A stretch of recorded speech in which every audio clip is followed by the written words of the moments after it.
stage, I'm not gonna go on the floor, but, so section, 116 is a little, Well, how are you gonna laugh at people? yeah, not on the floor. So section 25, There is no freaking way. Section 203, row 5 is $29 each. that's what I'm saying, it's cheap. 146 for like right down the Section road. 204, row 1, $29 each. Section 128, 476, but that's, Is it, oh, see, it's getting look higher. like, I'd like 102 or 101. Yeah, even row 101, row 3, $79 each for all those people? Well, look at here, okay, look at floor, row 8, 148 each. No way.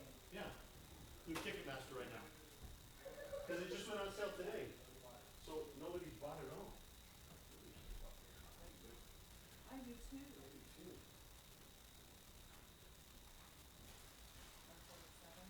you were in 116. Yeah, that's lower, but floor 1.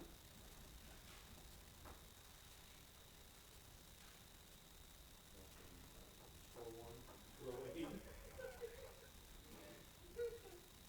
See, I'm looking at sections 1, 2, and 3, even look at section 2. Oh, look at section. $79. Yeah. Row 7, yes. They're going. That means they have seats. I thought it was general admission. Yeah, but here's my problem. No, there's no Nobody will problem. go with me. The kids won't go because even though some of them are vaccinated, they refuse to show proof. Oh, Kathy doesn't like discriminating against them. I already talked her into doing a leave in March, so I. oh, Dua Lipa? Yes, No, oh, I I didn't can't do do that. that. And then let me buy just one ticket. Because I would do it, I tried to do Dua Lipa just one ticket, they wouldn't let me. Dua Lipa. And then Yeah. they did the Jack Daniels experience with Dua Lipa. Where's that at? Same, it's at the SAP Center, so they let you go in the special door early. You go in, they got food, they have hors d'oeuvres and specialty that? drinks, what, $71? That's it? Yeah. She didn't sell out? Well, her tickets were 148 for nose, Oh. but only because I couldn't, so there were 3 really good seats in the top. Yeah. But I only needed 2, they wouldn't let me leave for 1, so I had to keep going back.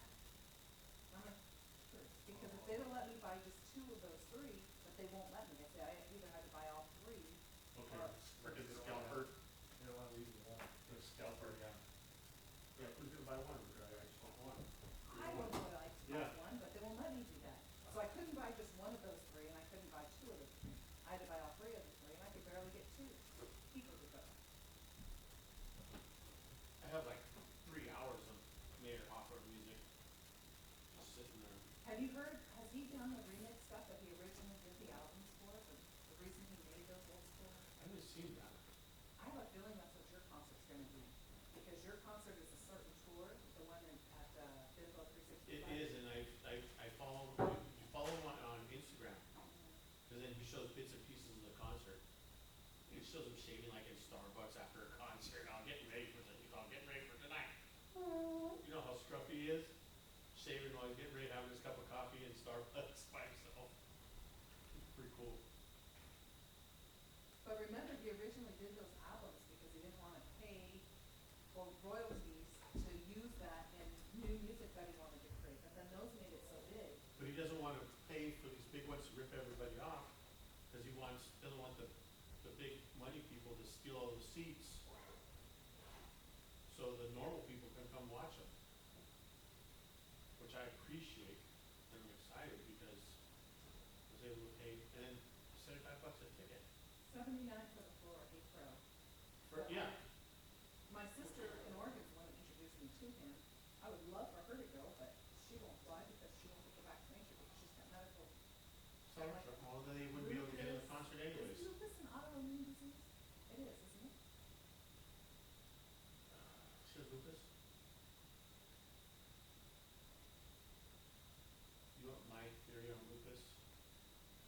So my mom's had it since I was in like high school.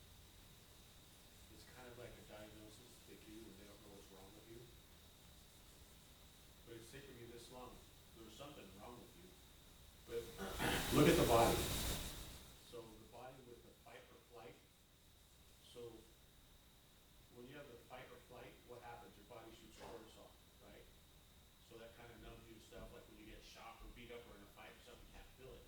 Well, what happens when you have an overload of cortisol all the time? So stress causes the overload. So what that causes is inflammation. It causes swelling. It causes your whole body to hurt when you get overload of the cortisol.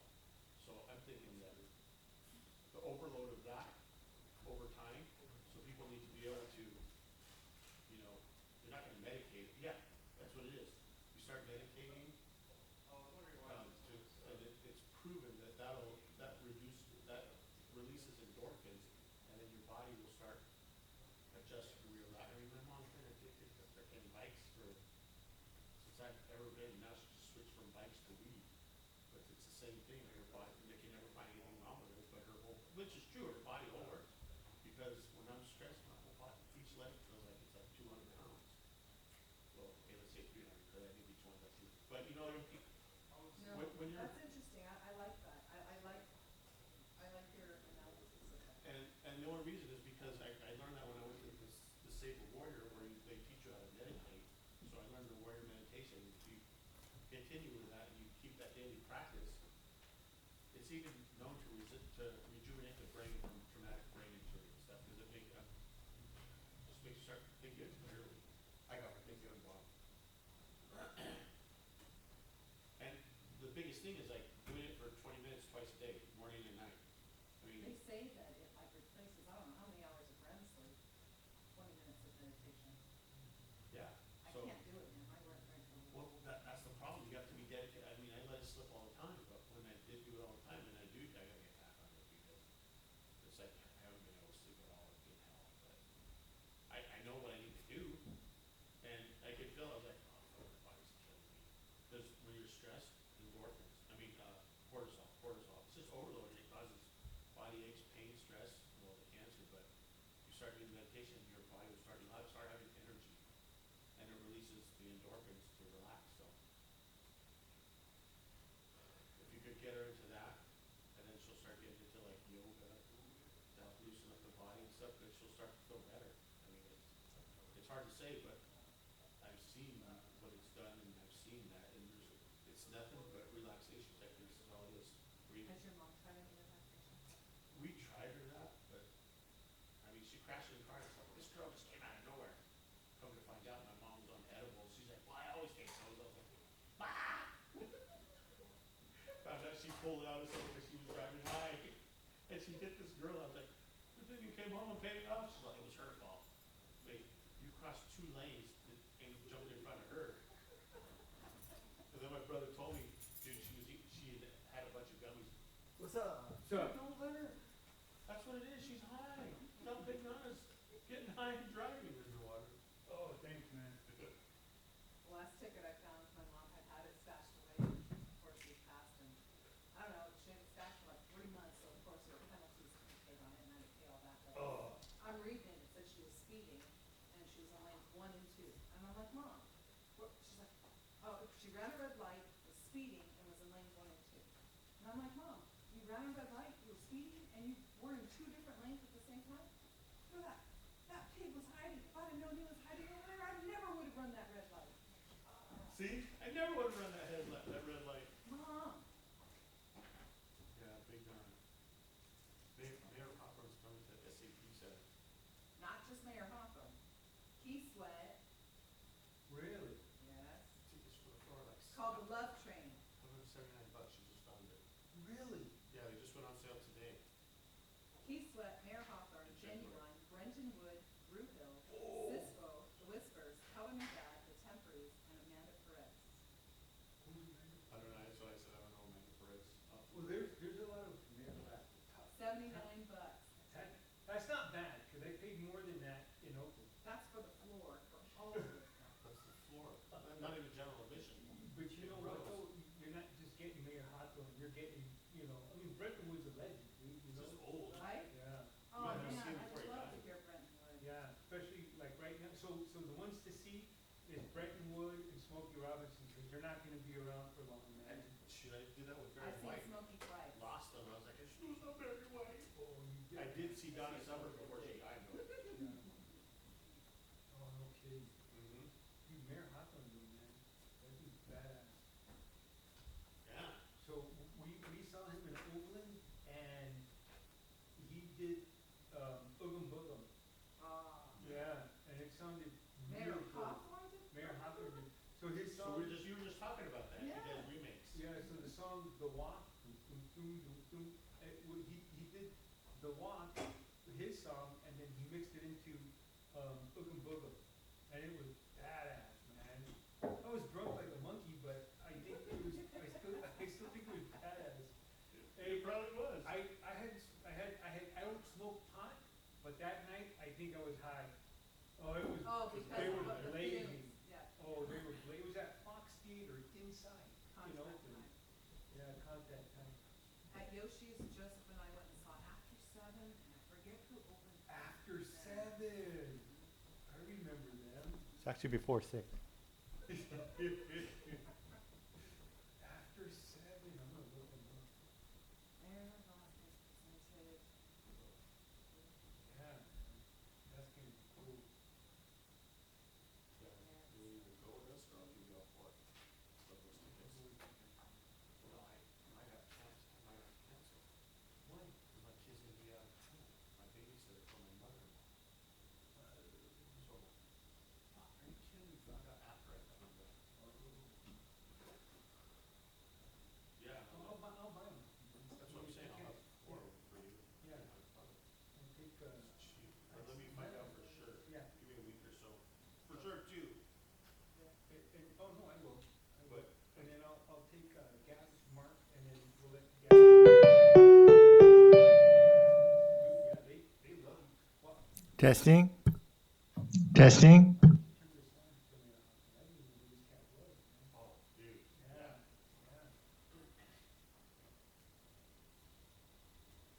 Mikey did? Mikey did, yeah. Mikey did. When he was in I thought it'd be Bobby. No, well, I thought it would be Bobby too, but it was Mikey, man. Oh. That was Mikey. Obviously, the steamer, he's in Chicago, or he's in Great Lakes, and he took up choir so he could get out of duty.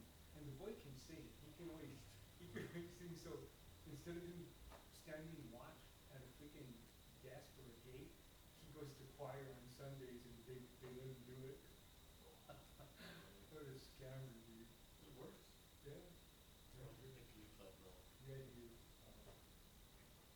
Yeah, but I don't have to. He does what Paul does. He's going to school for a whole year to do what Paul's doing. What were you going to do initially? He wanted to be a master gunner, which is a weapons technician. Because Oh, okay. the kid's got, He's a gamer. he's a gamer, and he's got like a photographic memory, which he remembers shit. I, What was the one of them having? he knows this. Knows the second rate of the M16A2, and he'll tell you how many rounds per minute, its maximum effective range, its gas fed, its magazine operated, and it's like, I don't even know any Here, of they this. just wanted to work and now they're. Yeah, right? Fix the jam, dude. Malfunction. So he damn near maxed out the ASVAB, and they said, no, we're not gonna make you master gunner. The Navy is not going to put you through master gunner school. We're gonna make you either nukes, or you're gonna be IT. If he's nukes, he has to go on the sub, doesn't he? Yeah. So he's like, nah, I'm not No, going to sub. he absolutely did not want to. Here's the thing. Yeah, I wouldn't do that He either. does, but never wants to do it every time. That, Yeah. because when you see, we're stuck. We're all done. I said, you know what happens to 80 sailors when they get on the sub? They come up 40 couples. I don't know if you do. He's like, oh, that. That's what's all, they're not gonna panic, dude. Yeah, dive. They all dive in the same time. He's like, no, fuck that, I'm not doing it. I go, hey, dude, and you're please gonna think that your wife and your kids are just a beard. They're your beard for your alternative stuff.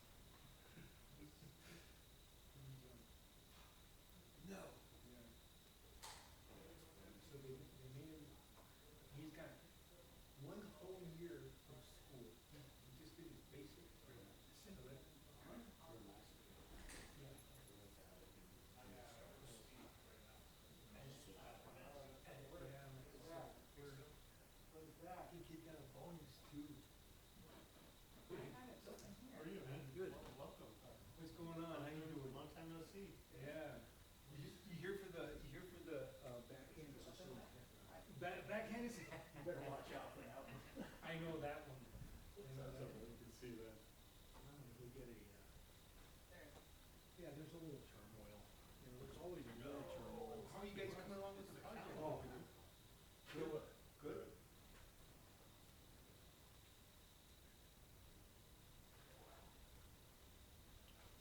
Yeah. We're in the middle of the EIR. Uh-huh. How does that look? Good so far. Tad had something with Kimball Strong, he's the city, he's the consultant for the city. He's doing the EIR report. Okay. The city or the county? See, Wasn't it? So Kim. well, Kimberly he's Horn. an independent, Oh, okay. his name is Tad, and the company is Kimball. Kimberly Horn. Yeah. Oh, Kimberly Horn. Yeah. Okay. So we're planning on going from, hopefully, Hey, hi. fingers Hi, crossed. how are ya? Just wait for everything else to. Planning commission somewhere between June and August, 2022. Good, how's that? Do you not have to work? Right. Are you doing? No, we do. What's the stars? I have my card. Doesn't have himself for that. I have mine in my pocket. Oh, yes, you're right. I heard about that. I'm getting so tired. I too. I was, But we're on the jet. I was in Wyoming, and it's like, it's not even existing anymore.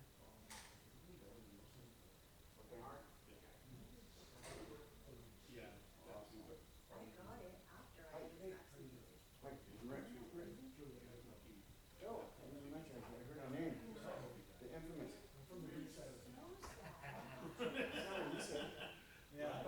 What's your name again? What are you Who doing? are you? Stop. Yeah, no kidding. Maybe you can answer my question, then I So don't I'm have to doing like sit a here. public comment. Good, good. Like, You're on Joe, Jack Williams. Oh, Yeah.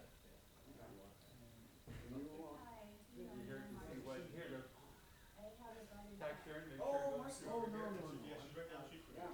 So I have a question, and maybe I don't have to sit here. They got five, they got. Well, so you're making the bars like cameras? Everything from what I heard. Everything Everything in there. Fine, Don't say I I am. Fine, I already have it. Well, Oh, lucky yes. we But is the city gonna put cameras on seven? I emailed her. Yeah, that's up to him. No, but the thing is, That's it, yeah. you can't like get a full frontal She, from like cameras. Why not fix them? I'm just. No, I can't. How? Oh. Because if you look at how my place is, and anybody on the side It's street, two and said. our cameras go that way to the street, cause I filmed. Yeah, like, are you kidding me? Yeah.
Vandalizing the,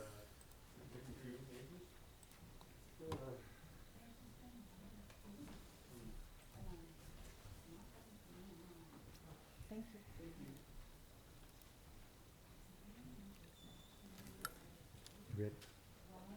We're ready.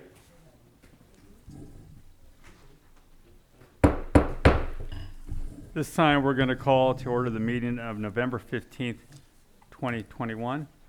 Council, do you have anything you'd like to discuss before we go to closed session? Thank you, Mr. Mayor. Just to say that if the city council so moves, it will go into closed session to discuss the items agendized for closed session discussion, which is item number 1, conference with legal counsel, anticipated litigation pursuant to Government Code Section 54956.9B, 2 potential cases. That's all, Mr. Mayor. Thank you, sir. Any questions from council? Do we have any speaker cards? I have no speakers, Mr. Mayor. Is there a motion to move to closed session? So moved. So motion, is there a second? Second. Motion second, roll call vote, please. Councilmember Perez, Yes. Councilmember Burns, Yes. Vice Mayor Resendez, Yes. Mayor Velasquez. Yes. Motion carries 4-0. Thank you.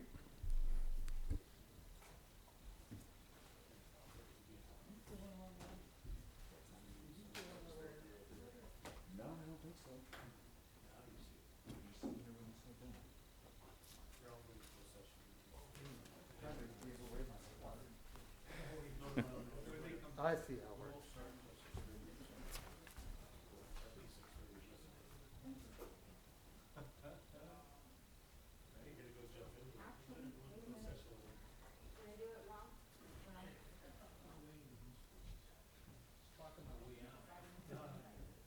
Well, I told them what I actually wanted to talk about, and it's, which is,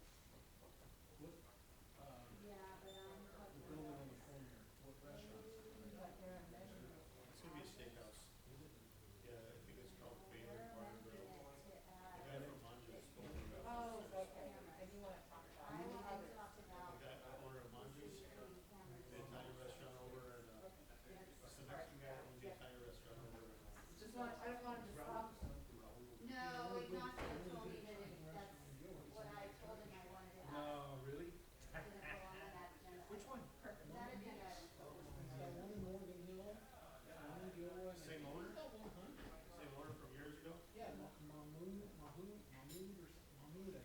And you couldn't get, I'm still sad of Joe's Specialties on that. That was my favorite. Yeah.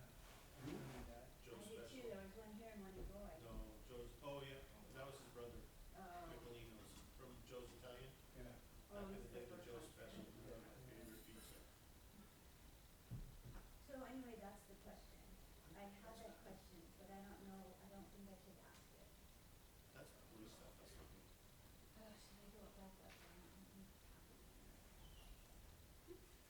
Don't make them mad. Well, I just think it's a legitimate question. Because You call 911. and say shots fired, it's out in front of my place. I'm But it might freaking be- hiding behind my door, and my stupid dog Vincent is like out on They the have porch to triage watching. it out, cause there might be a more serious call happening at the same time, so that's why it might take a little while. No, but the 911 guy just talks and talks and talks and You finally gotta get all says, the information. That's what happens. 364 7th Street. That's the information. Yeah. That's Well, what is it, they gotta get there, probably ask, you see anybody, what did you hear, see the car, you get no, but information. my point is, my question is, do they start letting people know something's going on They have to while? get some information before they start saying it. So they can't just say, yeah, let me hear. Cause it's for officer safety, so they gotta figure it out, what they're doing. Marcy was hiding behind the door. Marcy was hiding behind the door. And then my place is a fishbowl.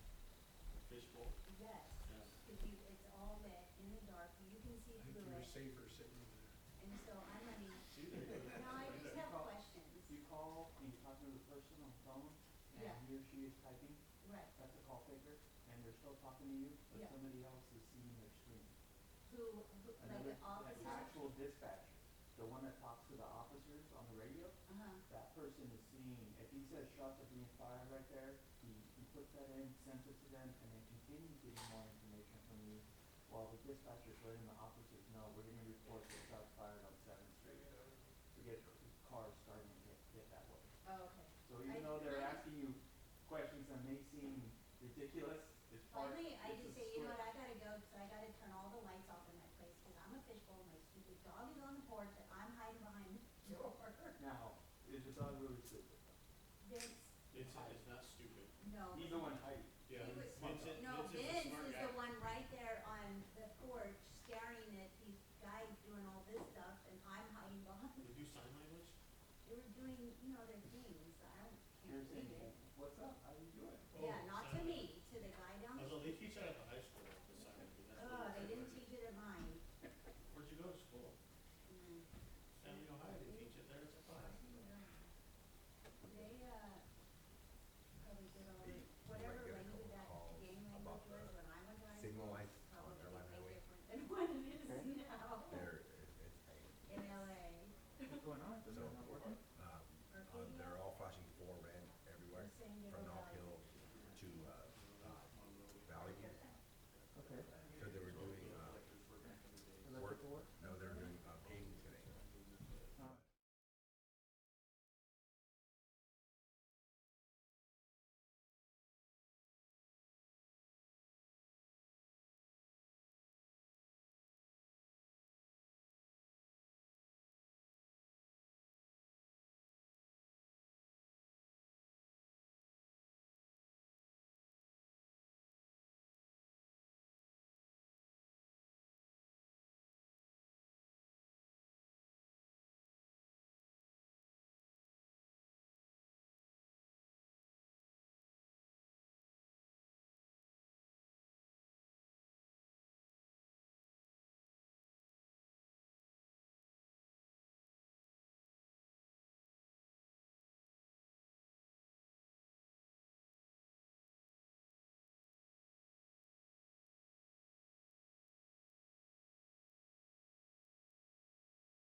at the museum of people in airplanes around 1910 or 100. Was the first one recorded.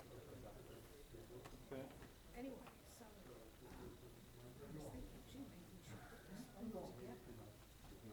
I It don't know. wouldn't be impossible. Maybe the Airmen's Association would be interested in highlighting Yeah, airmen's activities. We could certainly add that to the parade, and I don't know if there's something that could be done at the airport as one of the weekend activities or something. we were hoping to do some things next year, because we didn't do them this year. We still, Well, a lot depends on this COVID business, what we can do. right, so as of right now, we have the events planned for, there's 6 weekends from between. Yeah, See, that's how some just get this year. Next year, it's 110th, all we do there. so between the 4th of July and the 7th of August, there's 6 weekends. And we have events going on 3 of the 6 weekends at this point, so we need to fill out 3 more weekends with events during that period of time. If you ask me later, I can tell you what we At this time, we are going to resume the meeting at November 15th, 2021. Councilmember Perez, will you lead us in the Pledge of Allegiance?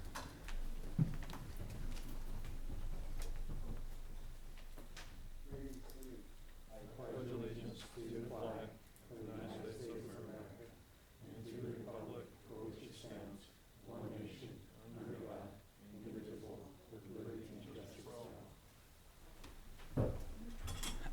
Thank you, sir. Roll call, please. Councilmember Perez? Present. Councilmember Burns? Here. Vice Mayor Resendez? Present. Mayor Velazquez? Here. City Manager Miller? Here. City Attorney Epperson? Here. Chief of Police Reynoso? Here. Thank you. Verification of agenda posting. The agenda for the City of Hollister City Council regular meeting of November 15th, 2021 was posted on the bulletin board on November 12th, 2021 at 9:30 a.m. per Government Code Section 54954.2. Thank you. Thank you very much. City Attorney, will you please report out from closed session? Thank you, Mr. Mayor. The report out of closed session is that the City Council discussed those items agendized for closed session discussion. Direction was given to staff, and the City Council recessed from closed session at 6:28 p.m. Thank you, sir. Tonight we have a proclamation for the 75th anniversary Hollister Airmen's Association. Ms. Erickson, you're here.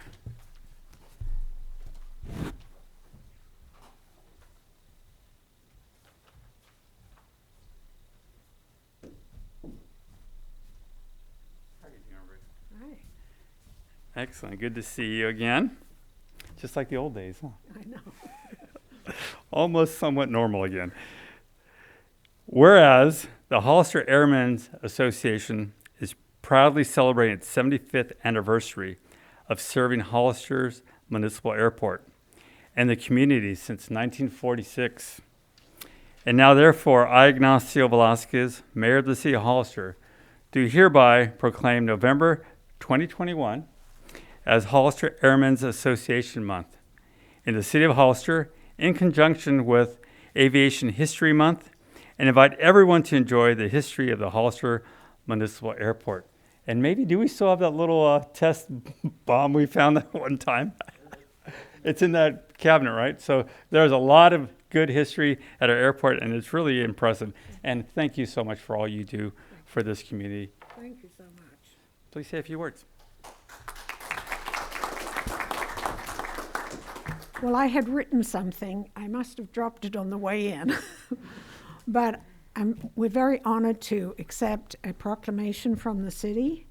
3/4 of a century is a long time, and we have been volunteering in the community and at the airport for 3/4 of a century now. And we're looking forward to another 75 years if we can. And next year will be the 110th anniversary of the first flights out of Hollister. not the airport. It's where the airport is now. It was a field. So next year, we hope, if COVID is giving us a break, we'll be able to do some fun things out at the airport. So I hope you'll all join us. Thank you. Thank you so much.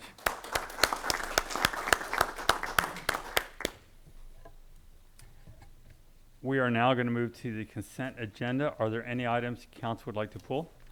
Mayor Velazquez, Yes, sir. thank you. I'd like to pull item A2. Okay, any others from council? Do we have any from the public? We have one from staff, A3. A3. Is that it? Yes, Is sir. there a motion? So moved. There's a motion. Is there a second? Second. Motion and second. We'll move our roll call vote, please. Councilmember Perez, Yes. Councilmember Burns, Yes. Vice Mayor Resendez, Yes. Mayor Velazquez. Yes. Motion carries 4-0. Thank you. We'll now move to item A2. Thank you, Mayor.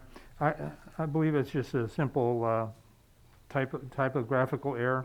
If we could go to item A2 on page 22, item number 1, where it talks about those who attended, it shows that I was present when in fact I was absent. I joined by Zoom through the community Zoom link, but and I think it also showed that Vice Mayor Resendez was absent. I think those two just got reversed. So if we could correct that record, please, that would be Thank my you. request. Thank you, Mayor. Thank you. And I guess the vacant District 3 could not be present either. That one was correct.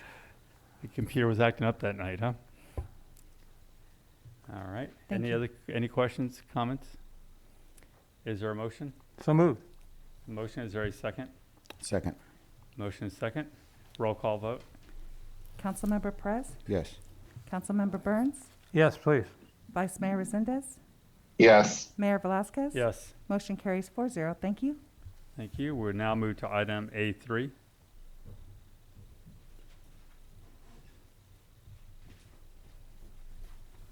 Good evening, everyone. My name is Eva Kelly. I'm an associate planner with the City of Hollister Planning Department. I just had a quick correction on item A3, F1, which is 3 of 9 of the minutes, and I think it's 26 or something of your packets. My colleague, Amber Cameron, presented the report, and it says her title is Planning Assistant, but her actual title is Associate Planner. So I would just request that that be corrected in your approval of the minutes, if possible. Thank you. Thank you. Any other comments on that item? No other comments? Is there a motion? So moved. Motion, is there a second? Second. Motion and a second. Roll call vote, please. Councilmember Perez, Yes. Councilmember Burns, Yes. Vice Mayor Resendez, Yes. Mayor Velazquez. Yes. Motion carries 4-0. Thank you. Thank you. We're now going to move to public input. This is the time for anyone in the audience to speak on any item not on the agenda and within the subject matter jurisdiction of the council. Speaker cards are available in the lobby and are to be completed and given to the city clerk before speaking. When the city clerk calls your name, please come to the podium, state your name and city for the record, and speak to the city council. If you are joining us by Zoom, please click on the bottom of your screen to raise your hand. If you are joining us by Zoom using a cell phone, please press *9.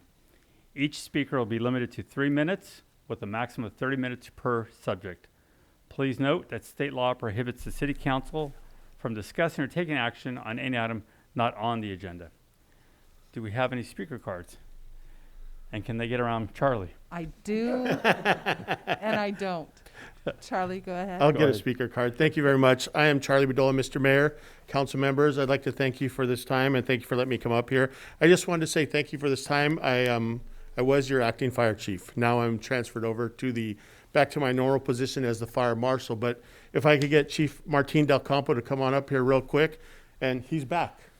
So I'm real excited. So, I just wanted to tell him, Chief Bob Martin Del Campo just spent 10 months teaching at the War College. He was called up to duty and he did what he had to do, and I'm really proud of what this gentleman did, for the community and for the country. And in addition to that, he got called to COVID, and he actually was vaccinating veterans and people in addition to that to help fight the battle with COVID. So thank him for his service. Thank you for teaching at the War College, and thank you for coming back. And I'm glad you're back. Thank you and welcome. I just wanted to acknowledge him. Thank you. Hey, real quick, I want to say thank you to Charlie in my absence for the 10 months. Didn't know that these orders were going to come down. Normally, you don't know. All of a sudden, you know, Uncle Sam sends you a letter or an email, and you're gone. So you got to march to the sound of the drums. I told Charlie, he stepped up to the plate, which is a big undertaking, especially during one of the worst fire seasons that California has ever experienced, you know, during a pandemic, and the pandemic causing the economy a certain amount of dismay, as we're all experiencing. But he stepped up to the plate. Chief, this is about you. Welcome back. No, I gotta give him props, because in my absence, somebody had to hold the shop down, and he did an excellent job. I appreciate the support that you guys gave him, the city manager gave him, because it's a huge undertaking. I gotta tell you, you know, poor guy in the corner office is not only in the corner office, but he's in the crosshairs too, because the decisions he makes, he's gotta live with them.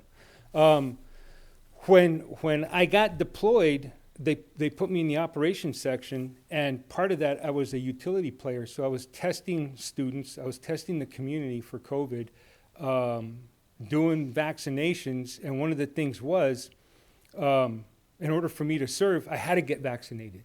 So that happened before I deployed. While I was there, I got COVID, right? 8 months passed, and I had to deal with this. My take on it is, if you're going to serve in uniform, you got to get vaccinated. Also, the thing is, since I'm a service member, I fully understand and appreciate the right of people to make the decision on their own, whatever they want to do. So it's a perplexing argument there. And I got to say, I appreciate everything that you know, the military has done for me, by way of going through taking care of this whole vaccination and COVID thing. It's just something that we all had to pull together and do as a village. But Well, thank you Chief, very much. Welcome back.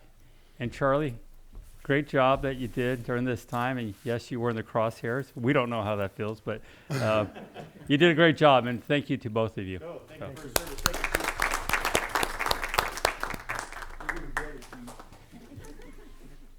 We're now going to move. Do we not have any speakers? Okay, we do. Alan Brookshire.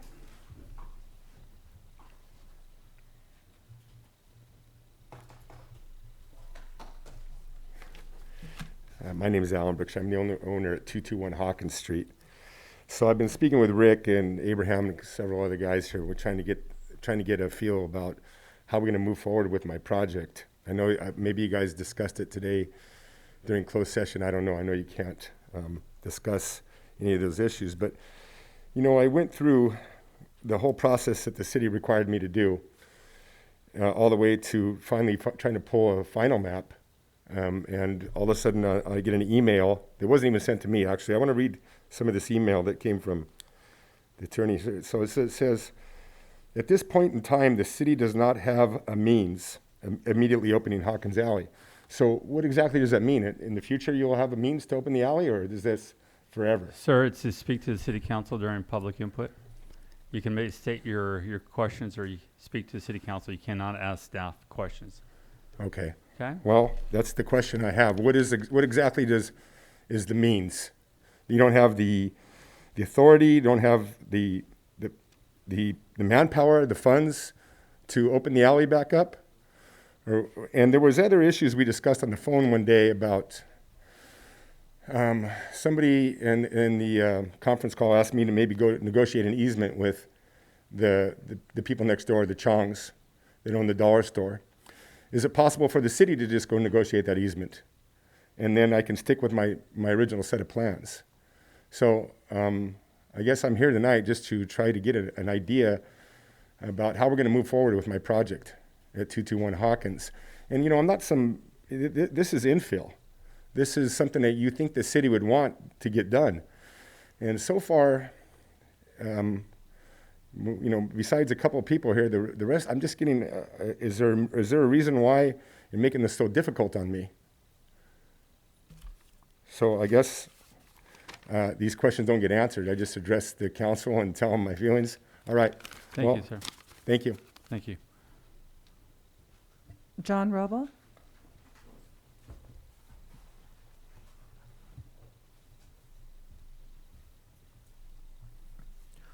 Good evening. My name is John Roble, and I'm with Hollister, the San Benito County Historical Society, and the Hollister 150 Celebration Committee. And excuse me, I'm a little nervous. Never done this before. Meanwhile, I want to thank the city council members for allowing me to speak this evening. And I'm here to talk about the 150th anniversary of the incorporation of the city of Hollister.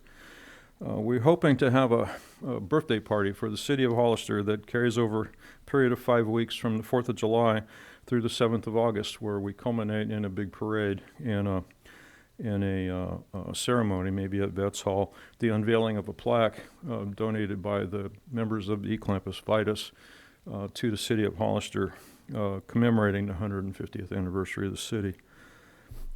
So the goals of the committee are to bring together the downtown businesses, encourage the community to join together through various activities, and maybe some fun things like, could you imagine a Ferris wheel downtown Hollister where you could ride that Ferris wheel and look out over the city? Would that not be cool? Could you imagine the lines of kids, Mommy, Mommy, Mommy, take me to the Ferris wheel. I want to see city, and things of that nature.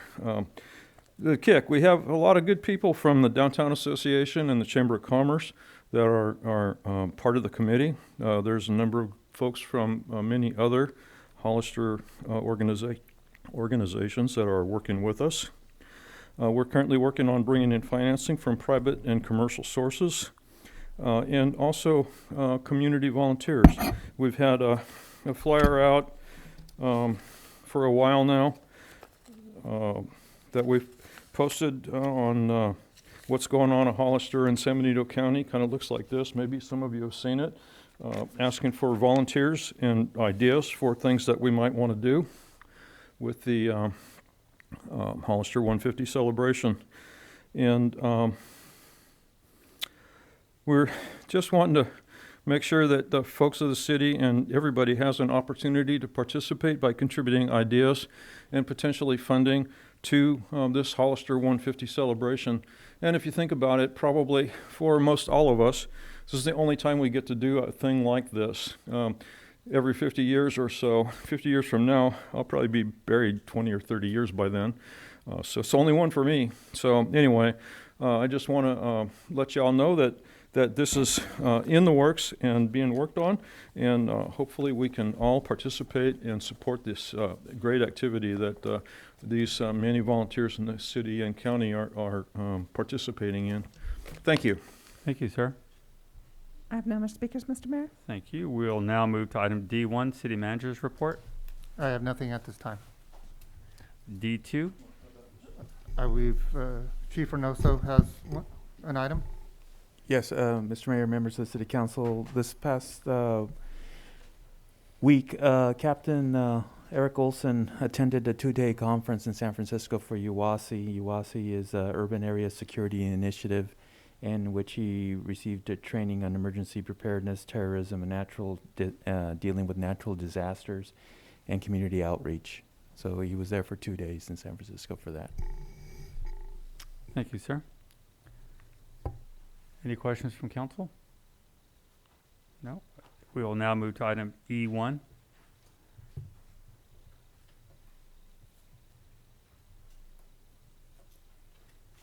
Sorry. This is an amendment to our ABC business license ordinance. And I am going to go ahead and turn it over to Police Chief Reynoso. Yeah, once again, thank you, Mr. Mayor, members of the City Council. Before you is a proposed ordinance to amend the existing ordinances currently in place for establishments that sell alcohol beverages, that it would add 2 additional requirements as part of their licensing. One is to have adequate outdoor lighting to illuminate the front door, side of the buildings, and any parking lots that might be associated with that establishment. And the second is to the requirement to have surveillance cameras that clearly depict the entrances in public areas and outside area around those buildings that sell alcohol. It would be something that they would have to do upon renewal of the licenses or when they're pulling their license for the first time. You have any questions in regards to that? Any questions from council? Councilmember Burns? Thank you, Mayor. Chief, can you describe for me what adequate lighting is and who will be the person or persons that will establish what the adequate lighting element is? I think adequate lighting will be something that the city is already, something that does not create light pollution, that are lights that only illuminate down to the ground. And I think it would be consistent with everything else that the city has approved in the downtown area or wherever these lights are placed. And if it's a parking lot associated with the business, it should be adequate in that it illuminates the entire parking lot, not just a section of the parking lot. Thank you. So will that be discussed then in the Development Review Committee, or will that be handled by Planning and Development, or how exactly will that element be verified? I think it could be in multiple places. If it's a new development, definitely in a DRC meeting we can establish, make sure that that's a requirement when they're building it. If it's something that's going to have to be added to other existing buildings later on, which I'm thinking a lot of these businesses already have adequate lighting, but it's something that we can discuss with the planning department and the police department jointly. Thank you, Chief. I appreciate the clarification. Thank you, Mayor. Thank you. Any, Councilor Perez, do you have a question? Yeah, so in that, on the surveillance systems itself, is there going to be, I guess, the pixels and all that's going to be able to identify? I mean, it can't just be just like a regular,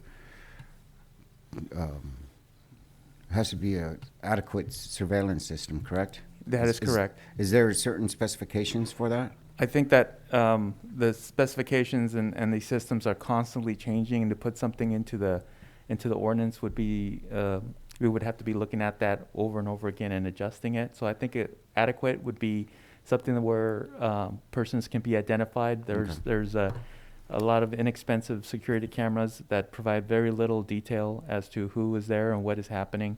So it would be something that we would be open to discuss with the businesses if they have any questions.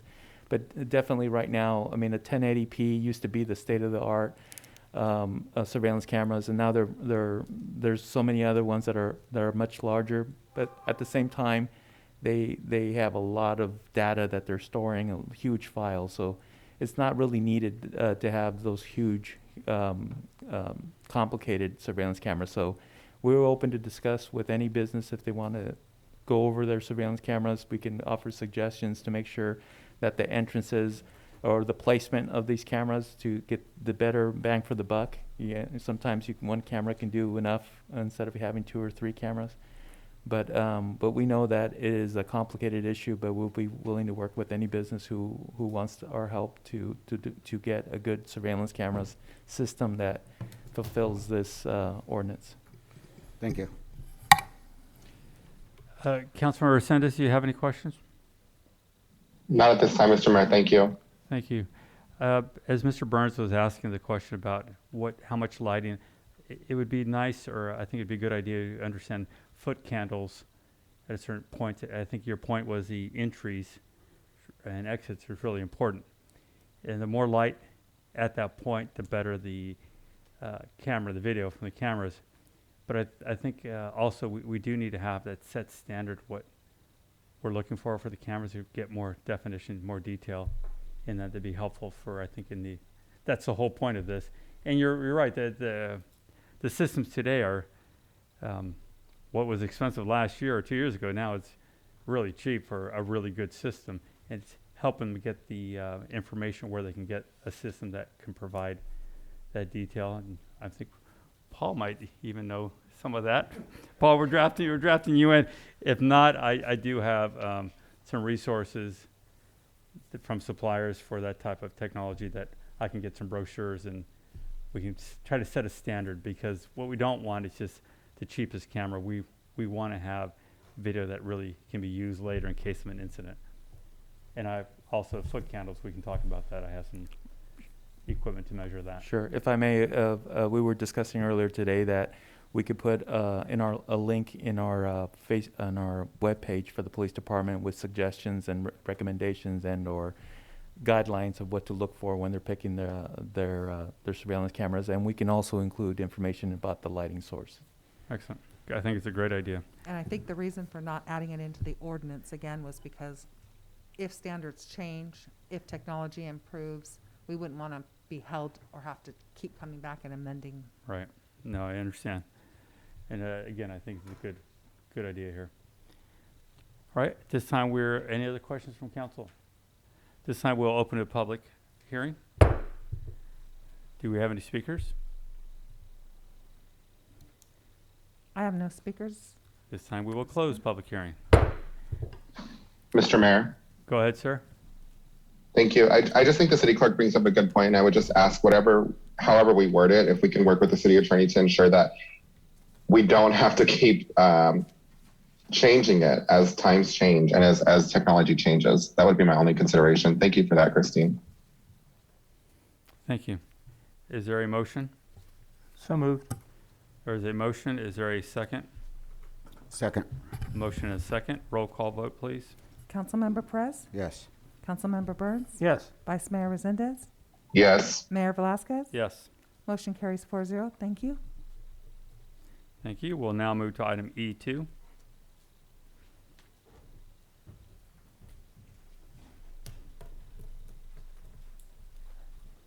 Thank you. Good evening. Again, my name is Eva Kelly. I'm an associate planner with the planning department. Items E2 and E3 are about the same project, just for slightly different resolutions.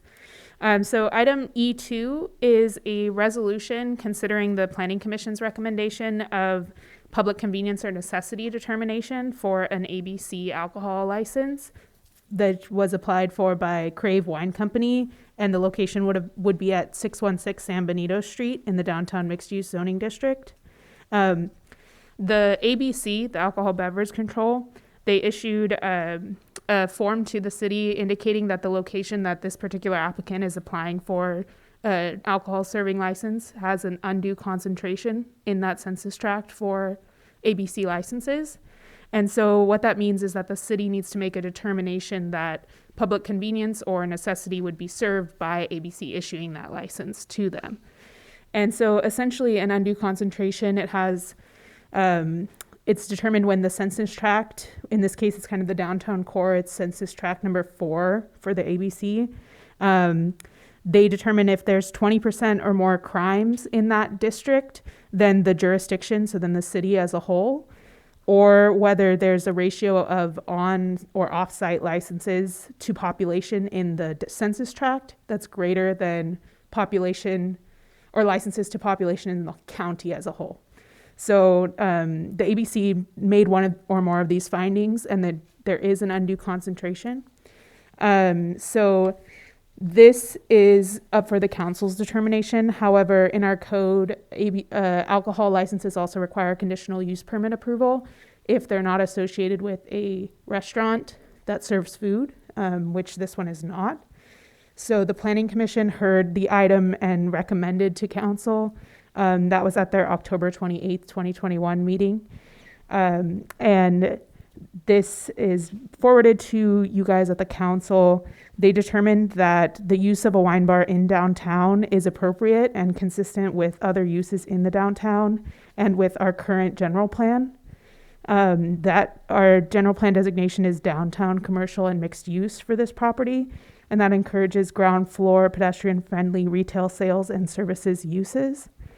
And furthermore, the Planning Commission also concluded that the use and operation of the wine bar would generate additional sales tax and tax revenues to the city, create and maintain additional jobs and economic opportunities for the residents of the city, as well as promoting downtown tourism by highlighting wines which are made or grown locally in the county. And the Planning Commission adopted Resolution 2021-30, which recommends the council make a determination that public convenience or necessity would be served by issuance of this license.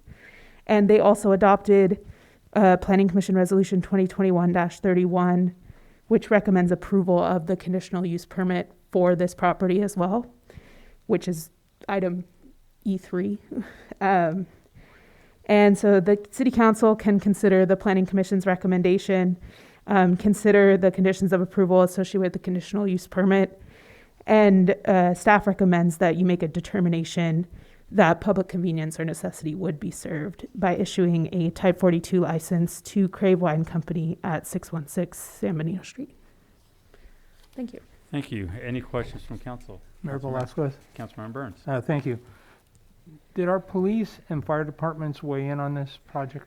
Yes. So all our items that we take to our planning commission, as well as some administrative review items, go to our DRC, our Development Review Committee. And so staff's recommendation to the planning commission, who then recommend this to the council, was approval of this item. On the conditional use permit, which is technically item E3 following this item, there are conditions of approval, including lighting and security system conditions as discussed, that we were talking about putting in our code at the previous item we just talked about. Those conditions are in the conditional use permit as part of the approval if you approve the use as well. Thank you. Do we know what the maximum occupancy is, and is there appropriate ingress and egress? I don't know the occupancy off the top of my head, but they would have to follow all building and fire codes for standard, for their, however big their occupancy is. Thank you. That's all I had, Mayor. Yes, sir. Any other questions from council? I one quick question. Are they serving any food at all? Snacks or? So they have proposed in their business operations that they would have like cheeses and charcuterie boards for sale, and possibly for serving at the same time, but they don't have a kitchen and it's not a restaurant. So it would be mostly a wine bar, kind of like a wine tasting situation. Right, not a full Right. restaurant, but Right. just some kind of snacks is. Yeah. Yeah, I think this is a much needed business in our downtown, and I'm looking forward to seeing their new camera system. Yeah, actually, I would like to see them serve some type of cheese crackers. Yeah. I'll stop by for that. The fishy ones? Yeah, the fishy ones, those gold ones? Yeah. Yeah. Goldfish. Yeah, I would say I've had conversations with the new owners, and that was one of the things that they said they were going to be doing is having different cheeses and things like that. Yeah, like Okay. most wine bars. All right, any other questions from council? This time we'll open a public hearing. Do we have any speakers? I have no speakers, Mr. Mayor. This time we will close public hearing. Mr. Mayor, Go ahead, sir. thank you. And I'm just repeating what was said by my colleagues. Strong preference. I've been to wine tasting rooms out in Carmel. Understand they don't have a full kitchen, but strong preference for charcuterie boards. You can do that with a simple refrigeration setup. But yeah, congratulations if it passes, and I welcome the new business in downtown. Thank you. Thank you. Is there a motion? Or do you have another comment, sir? No, I'm ready to You're move ready forward. you're ready to make that motion? I am. All right. So well, moved. There is a motion Second. and a second. Did you need to have anything read off as far as that motion? You made a comment. I don't believe so. I think Okay. I think it should be fine. There's a motion and a second. Roll call vote, please. Councilmember Perez, Yes. Councilmember Burns, Yes. Vice Mayor Resendez, Yes. Mayor Velasquez. Yes. Motion carries 4-0. Thank you. Thank you. I guess this will be the new after-hours place after our meetings. I think they close early. Oh, I take my vote back. 7 Actually, or that was a something like hint. that. If we 8. we finish the meetings early, that they'll be there. We'll move now to item E3. All right, Can we thank get you. some crackers here? This item is related to the last item. So with the adoption or the recommendation that a determination that public convenience would be served, this is a resolution actually approving the conditional use permit for the same project. This would allow the uses, and the draft conditions are recommended to you by the Planning Commission. Staff would add one change to the draft resolution. We were reviewing our permit numbers this morning, and we had changed everything to conditional use permit 2021-7 because we had some things wrong. And then This morning, we realized that it's 2021-11. So we would request that all of the reference to 21-7 be changed in the resolution. But essentially, just to reiterate the code, because this is not affiliated with a restaurant that serves food, it does require that conditional use permit approval. Okay, any questions from council? Seeing none, I will open it now for public hearing. Do we have any speakers? I have no speakers, Mr. Mayor. Now we will close public hearing. Oh, wait, I do have a speaker. I'm so I will sorry. reopen public hearing. Dulce, Alonso. Oh, we're on E3. Never mind. I don't have speakers. I'm sorry. Okay, then I will close public hearing again. Is there a motion So moved. with the change of 2021-11? Correct. The motion, and is there a Second. second? Motion and a second. Roll call vote, please. Councilmember Perez? Yes. Councilmember Burns? Yes. Vice Mayor Resendez? Yes. Mayor Velasquez? Yes, Motion carries 4-0. Thank you. Thank you. thank you very much. We are now going to move to item F1. That would be me. Sorry. Okay. Good evening, Mayor Velasquez and City Council. Tina Garza, Recreation Services Manager. The item before you is resolution number 2021-2013, a resolution of the City Council of the City of Hollister approving temporary street closure for a Christmas in the Park event hosted by the City of Hollister. Before approved, I would like to make an amendment to the resolution. And the reason for the amendment is when I was talking with the ice rink rental company, the plan was to place the rink on the softball field southwest of Dunn Park to allow the event goers the opportunity to walk the street safely. But in accordance to the ice rink specifications, the rink must be placed on a flat surface. A quote was received by the company for $13,000 for a subfloor installment. So then staff researched the cost of plywood and planned on installing the subfloor. But with the increase of plywood sheets, the total was not cost effective. So staff recommends that the City Council adopt Resolution 2021-2013 with the following amendment. Approve temporary street closure on 7th Street between Powell and West Street from December 16th through December 20th, closing at noon on December 16th and opening the street on December 20th, 2021 by noon. Any questions? Any questions from council? I do, Mr. Mayor. Go ahead, Councilmember Resendez. Thank you. I'm just wondering, are we going to have the same ice as last year, the plastic ice? Are we going to have real ice this year? And if we're going to have the plastic ice, did we look into getting a real ice? Vice Mayor Resendez, we absolutely did look into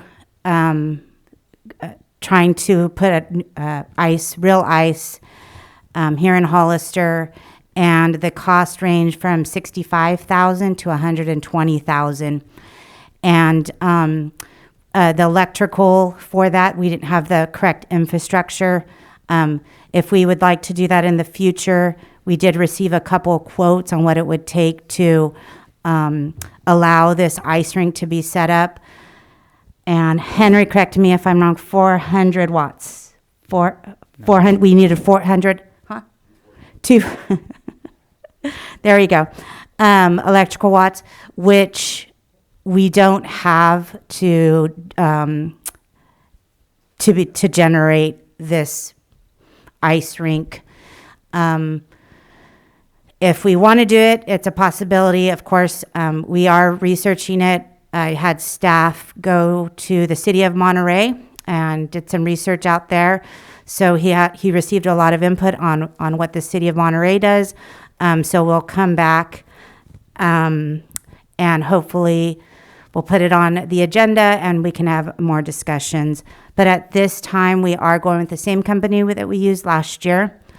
We have a bigger rink, and I still feel like our ice rink goers had a great time out there. And in addition to that, we also are renting a tent in case of inclement weather. Thank you, Ms. Garza, and I 100% agree with you. I don't want to do anything to hinder or slow down the process. The entire community had a great time. It's a wonderful tradition to continue. If there's any way possible for us to have a real ice rink this year, I'd love to see the item back, and if not, maybe it's something we could look into next year. Thank you. Thank you. Thank you. Any other questions? Councilmember Burns. Thank you, Mayor. So, did I understand correctly that we were going to install the plywood ourselves with the hope of saving somewhere around $13,000? Yes, we were. The cost with the plywood increased from $2 to $12 a plywood sheet. But when I looked it up today, just to double check, it was almost $45 for a sheet. So it has increased quite a bit, and we just didn't feel like it was cost effective. So that's why we decided to put it on the street. It's already a flat surface, the side that's closer to Powell Street, which is the west side of the park. And so, am I understanding that the ice rink will only be up for, did I hear you say 4 days? For 3 days. So we start Friday, the 17th at 4, and then we're out there Saturday from 12 to 9, and then Sunday 12 to 4. At the risk of being perceived as Scrooge, what's the total cost for the ice rink for 3 days, and how many people have gone in past years? This would be our second year that we're offering the ice rink. And in years past, our first year, I forget the numbers. I want to say we had, I have to get back to you on that. I don't want to try to guess. It was pre-COVID. But our numbers were low because of the rain. We did have some inclement weather, and that's why we also budgeted for a tent to put out there so that so our participants can still skate out in little cold weather, just put a hat and scarf on and kind of go out there. But the cost for this ice rink is $18,000, and it was budgeted in our in the recreation budget. Okay, so essentially $6,000 a day. Mm-hmm. And is this free, or do people pay for this? They'll pay a minimal fee. In years past, our first year we charged for high schoolers and youth. It was $5 for 30 minutes. And then for our adults, it was $7 or $8. And we felt that the 30 minutes was enough time because ice skating is not a natural sport for all of us here in Hollister. So 30 minutes was a good time. And if they wanted to do another session, then it was still affordable to them. Okay, and let's talk for a moment about insurance. I'm not made to skate, so I go out there and I break an ankle. Does the city have any liability or exposure or risk? Yes, we do, but we are covered through our risk pool. It's a recreational activity, just like softball or anything else like that. I'm much better at softball. Same here. So again, I don't want to be a Scrooge, but I would really like to look at this more closely sometime after the holiday season, because like Vice Mayor Resendez, I would love to see this take it to that next level. And my experience has been, do you buy it or lease it? In this case, we're not doing either, we're renting it. And so it may make sense to make a long-term investment where we can reduce the costs over the period of time and get more people to enjoy it at little or no cost and absorb the risk. I'm fine with that. I just want to make sure I understand it correctly. But it would be helpful to have actual real numbers, because if we're paying $30 or $50 per person to attend the ice skating, it's a great experience, but at whose expense? So I'm going to support this as well, but I would like to have a better conversation sooner after the first of the year, so that we have all that time to get the 240 or the 220 or the 400 wiring in place and do it really good. Let's make a commitment to it. I would imagine that the city of Monterey has probably gone all in on this, because I'm familiar that they've had that for a number of years. So anyway, thank you. Yes. I appreciate it. Yes, yes, Councilmember Burns, our research tells us that there's an investment, and we had a lot of questions, and we'll go back and do our research. Right now, we're in the middle of all of our recreation holidays and events, but our plan is to go back in January and kind of bring it back to council and see what you guys would like us to do with this. Thank you. Thank you. Go So ahead, the, I too, I love tradition, and if we can start a tradition and by leasing or buying a ring, that'd be pretty awesome if the numbers figure out.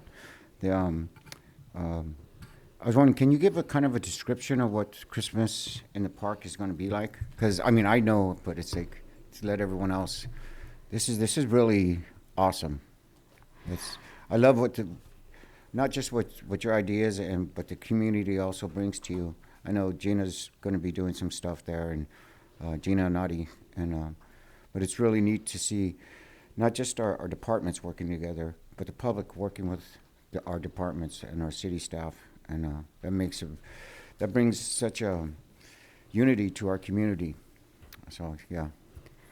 What the plans are, there are a lot of players involved, and it's great to see all the support from sponsorships, from the residents in the area. They absolutely love the idea. When we were kind of surveying, walking around and getting signatures, they were very thankful that we're bringing some of these opportunities to the downtown area, to Dunn Park, and to some of our parks, because it does bring community together, and they love it. A couple of things that we're working on with Gina and Nadi.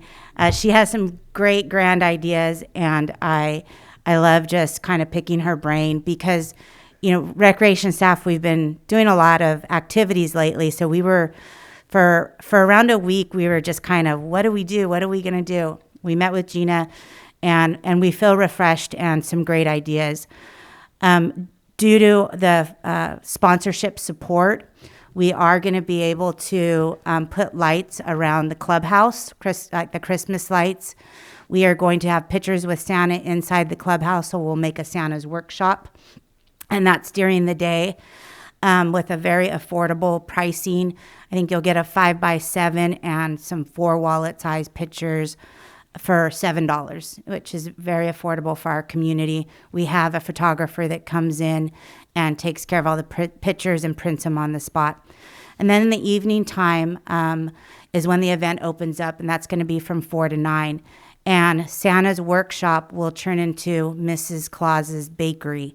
So we're working with some of our community bakeries who will either donate or provide at a minimal fee bread, like a sweet bread or cookies that we can give to our community members along with hot chocolate.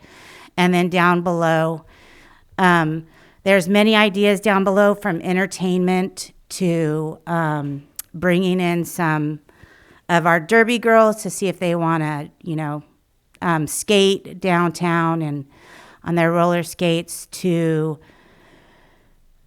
I just asked Brett about this one, to possibly, I think John talked about it earlier, a Ferris wheel at the park, just because if you were to go to a park, Christmas in the Park in another area, they don't have very many of those big spotlight types.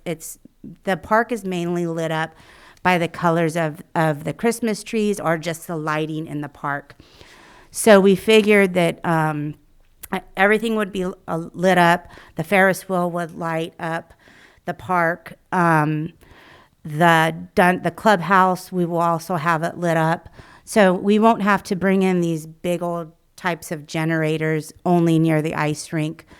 So there's many ideas that's been thrown around. And we just want people to walk in the park, from food vendors that will be out there to the makers, market vendors that will be out there. Just a fun event and a community event that's going to bring us all together. And like I said, we've received so much support from great sponsorship support. We have someone that has paid for our lights. That's paid for. Part of the ice rink They have donated money to the ice rink, and these are all local businesses. We have around 10 local businesses that are really working well with us. That's the beauty of Hollister. Mhm. And if we could, I don't know if it's possible to reach out to some of the other organizations like Emmaus House. I don't know if Chamberlain's is able to come out there. Some of our SLEs, if we can give them some free sponsorship to come on out and re-engage with society. That's it. Totally support. I'm sorry, Councilman Prez, what is an SLE? Sober living environment. Oh, okay, thank you. Okay. Yeah, there's many great ideas, and if there's others, I would appreciate just input, and we're, finalizing everything. We're working with HDA too to do the lighting of a Christmas tree for the Lights on Parade, and that'll be on Saturday, November 27th. So we have another sponsor that has paid for the lights on that Christmas tree, and Bordett's is going to help us in deliver and secure it. So a lot of community support for these holiday events. Thank you. Do you have another comment? I do, thank you, Mayor. I just want to offer up, I'm always available to be the Grinch or Scrooge, if you're looking for either. I am. I'm looking for a Grinch. I'm your guy. I have the costume, and I'm looking for some elves and a Santa Claus. We have Mr. and Mrs. Claus for pictures, but in the evening time, we're looking for a Santa Claus. So, okay, I have you down. I believe the HDA will be calling you also because they're looking for some people to fill those characters for the parade. Too fun. They have asked, yes. Okay, He wants that on the record. we have a costume. Just to make sure. I think we're having a moment here. I have a couple comments. Yes. I loved when we did it before. I especially love I didn't fall down when I was doing it. Amazing enough. But unfortunately it rained on us right after, and it kept raining and raining. But the kids I saw using it out there were having so much fun. I've got to say I'm a little concerned with it not being in downtown, because you're going to have neighbors that eventually are going to be fed up of any traffic in their area. So that's going to happen. And the whole point of downtown was to get more people enjoying downtown. And we had the bakery doing a lot of business that weekend. So something to think about depending on how it goes this year.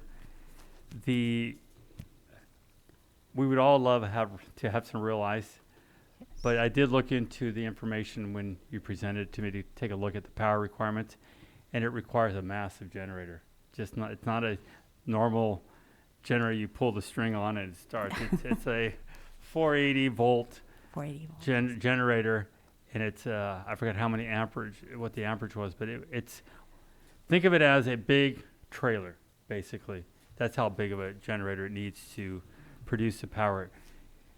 Permanent situation would require a new transformer installed somewhere that can produce 480 volt, and the type of sub panels or panels that can have the amperage needed. So it's a big undertaking for something that's permanent. Not to mention we'd have to buy that Zamboni machine to drive around in and get somebody certified on that. Oh, we have a volunteer.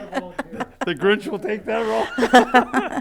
So I don't know how realistic it is at this point for permanent or even temporary, unless we can get 20 companies to donate $5,000 each and give it a run for 1 year and see if we can do what Monterey is doing. And I've been out there too. It's a lot of fun. So let's see what they're doing, how much it's costing them. We go from there. So that'd be exciting. I'm glad to see it back. And I'm glad you have the covering this year. So in case it does rain, at least we can keep moving on. So thank you for all your work on that. Yeah. A lot of fun. Welcome. Do we have any comment cards? I have no speakers, Mr. Mayor. Thank you. Is there a motion? So moved. There's a motion. Is there a second? Second. Motion and a second. Roll call vote? Councilmember Perez? Yes. Councilmember Burns? Yes. Vice Mayor Resendez?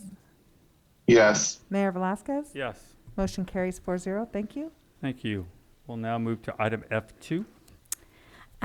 Again, thank you for your guys' support. I appreciate us all working together on these fun community events.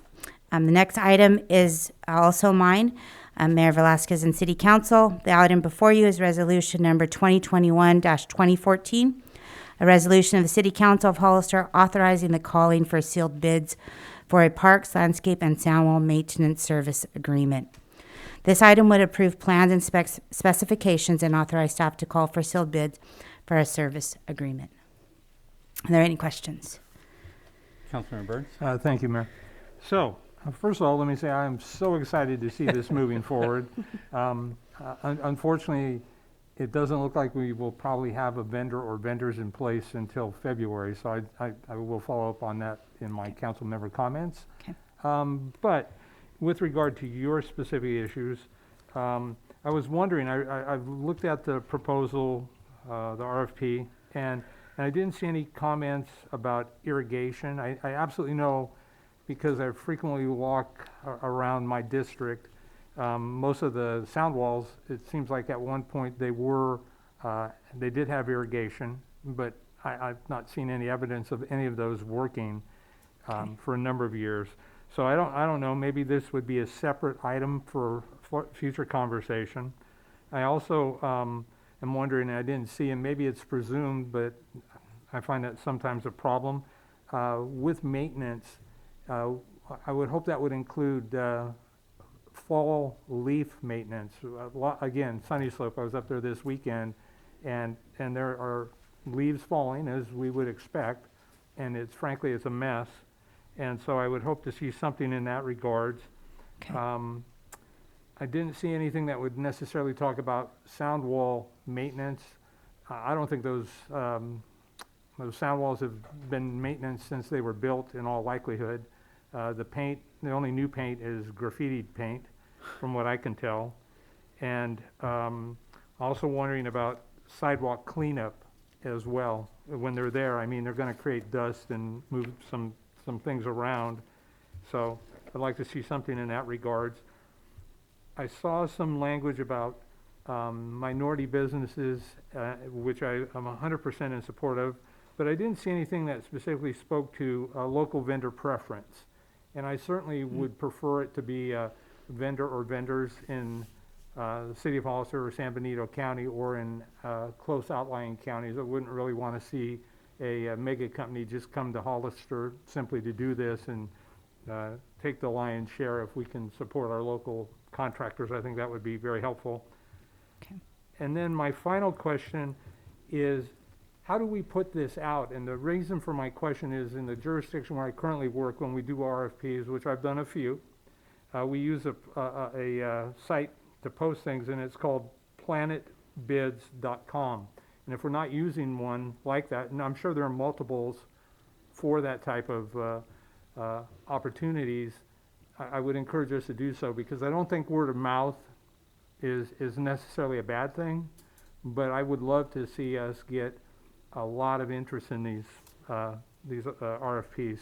And so for that, I don't know if you can answer any of the questions. I've kind of machine gunned them at you, and so, but those are my interests, and so I'll leave it at that. Thank you, Mayor. Thank you. Thank you. Any other questions? Mr. Mayor, if I can. Go ahead, Vice Mayor Resendez. Thank you. I also agree with Councilmember Burns that we can put a preference in to get local vendors, the business, and if we can also get the local vendors the RFPs, because I'm not sure how familiar they are with the process. But yeah, those are my two main concerns, and I brought it up before. If we can give them preference in some type of way, that would be good, because we're generating tax revenue, we're keeping it here within our community, and it would be very convenient, so to speak, to have local vendors over here helping us in that aspect. Thank you. Councilmember Perez. Thank you. So in my past history, I've been a maintenance supervisor, and one of the things dealing with landscaping companies where able to charge a lot is in the irrigation, repairing of the irrigation. So I don't know if that's something that we might even be able to work out with our own city, or to see what kind of numbers they can come up with on that. Just a little suggestion. Thank you. I do have a few comments, and Mr. Burns is correct. I think the goal here is to get local companies working, which I believe all of us agree on. The maintenance, one thing, the repair is a separate issue. I think what would work is get them started so they understand the issues, what areas are not getting watered, so then hopefully they will have access, and that's why they need the landscaping license. They'll have access to the box to control the timers and so on and make sure the system's working correctly. Without that, they're never going to be able to make the system work. So I think a lot of these areas we'd have to pick or get funding for to do the repairs that are needed, lay down the bark or lay down the water lines. I'm sure a lot of them are broken by now. I think you're right, it's been years. But it's a great, great start, and I think we're going to see really a big difference in our sound walls. A couple of things. I think you might have taken this proposal from the tree trimming proposal before. Yes, and some of it. Because on item G it says your sealed proposal, label it for tree trimming. So we want to make that correction. Yes. And the other major thing that I saw, if we really want local contractors, that same document says prevailing wage required. A small company will never be able to do it. If it's prevailing wage, they'll be out of business. They just can't do it. And I know this from years doing that type of work. You have to be a relatively larger company to be able to handle that kind of paperwork. And if you're a small one that tries, you pretty much quit after the first few errors and then the fines that come with them. So I would. It's not a requirement. Okay, I thought it was a requirement. Yeah, no, it's not a requirement for maintenance work. And it's going to encourage more of our local contractors, landscape contractors, to come out and bid. But that would be kind of a breaking point for most of them.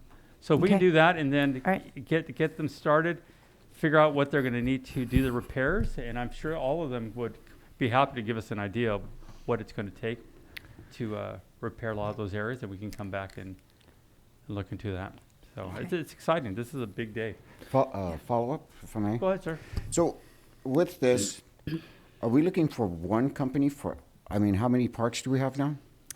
I just did the math on that, and we have 18 parks. I think our general, our parks facility master plan says 25, but that's in our partnership with the Hollister School District.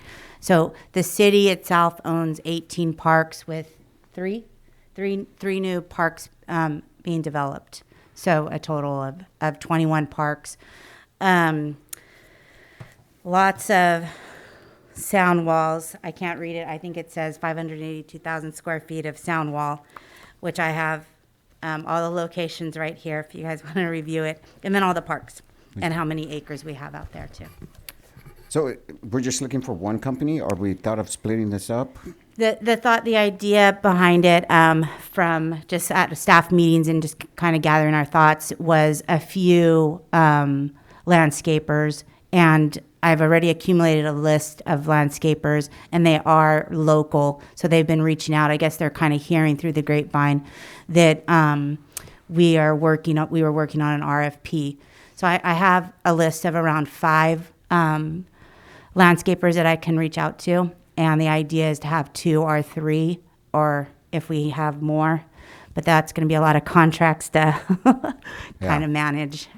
Yeah, we don't want to make this too difficult, but I believe that it's good to hire locally and to support our local businesses, but also to make them competitive with each other, not to just get laxed in, because I know working with landscapers that happens. So with that being said, so say Dunn Park, or if we run into problems with that, are we going to be calling, if it's being neglected, are we calling Henry in the middle of the night? Well, No. Yeah. Oh, go ahead. No, you'll be, right now you'll be contacting Tina, and then whoever the director of the Parks and the future Director of Parks and Rec would be the one you would call. Okay. Just wanted to clear. Thank you. And Mayor, if I can. Go ahead, sir. For the local preference, there's a evaluation criteria. It's on page 154 of the document. Is we could add, we'll look into figuring out how we can add into their local preference for some additional points. And then also staff. Does that come with the 5%? That's only for purchases, not for Okay. for professional services. Then also just for the irrigation, that my understanding that was turned off at the last drought, and so that's probably when the last time that irrigation was turned on. Well, with all things, I think a lot of these areas have to be looked at and Correct. get Correct. their professional opinions and see how they can fix them up. They know what they're doing, and that's the whole point of having some of these professional companies. And I think the idea that we only want a few, actually, the more you have, the better off you're going to be, rather than just having a few, because you're going to get 3 or you can get 10, and what you're looking for is the quality of their work. And then if you can start spotting out where you're having problems and then making sure that contractor knows it's not acceptable. And they'll tell, some all of the others talk will tell amongst you, each other, hey, yeah. by the way, that guy over there doesn't take care of it. So, and again, the good thing about this is, first, we're beautifying our city. Second, we're creating businesses within our own city. So that's what we want. We want people working. And I know this is going to work. I'm excited about it. And I want to thank Mr. Burns for being part of this, because it's going to make the difference. So if we can make those corrections like we talked about, Okay. I think we can move forward on this, and I'm very excited about it. If I can address some of them, a few, I kind of wrote it down. As far as getting the kind of word out in the for the RFP, we do post it on the city website, from what I read, and then the list of vendors that I have will kind of submit the RFP and let them know something that this is available to them if they like to put in a bid.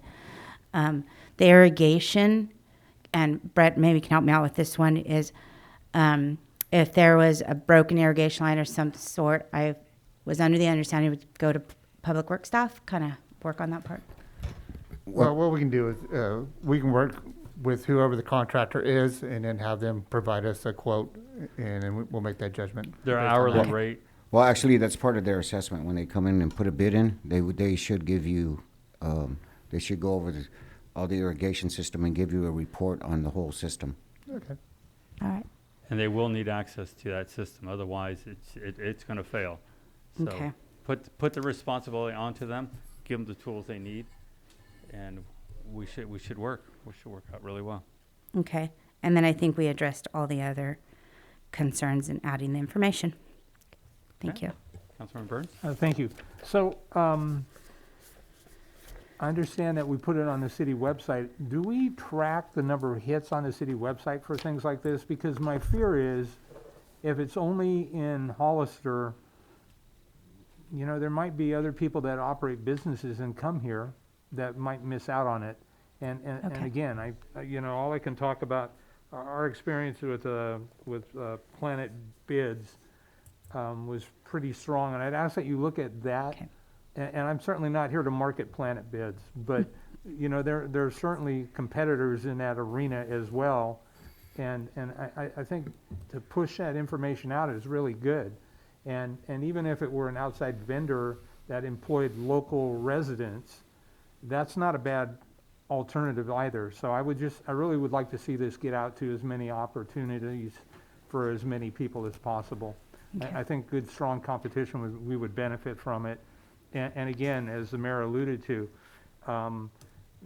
good service is the number one requirement in my mind.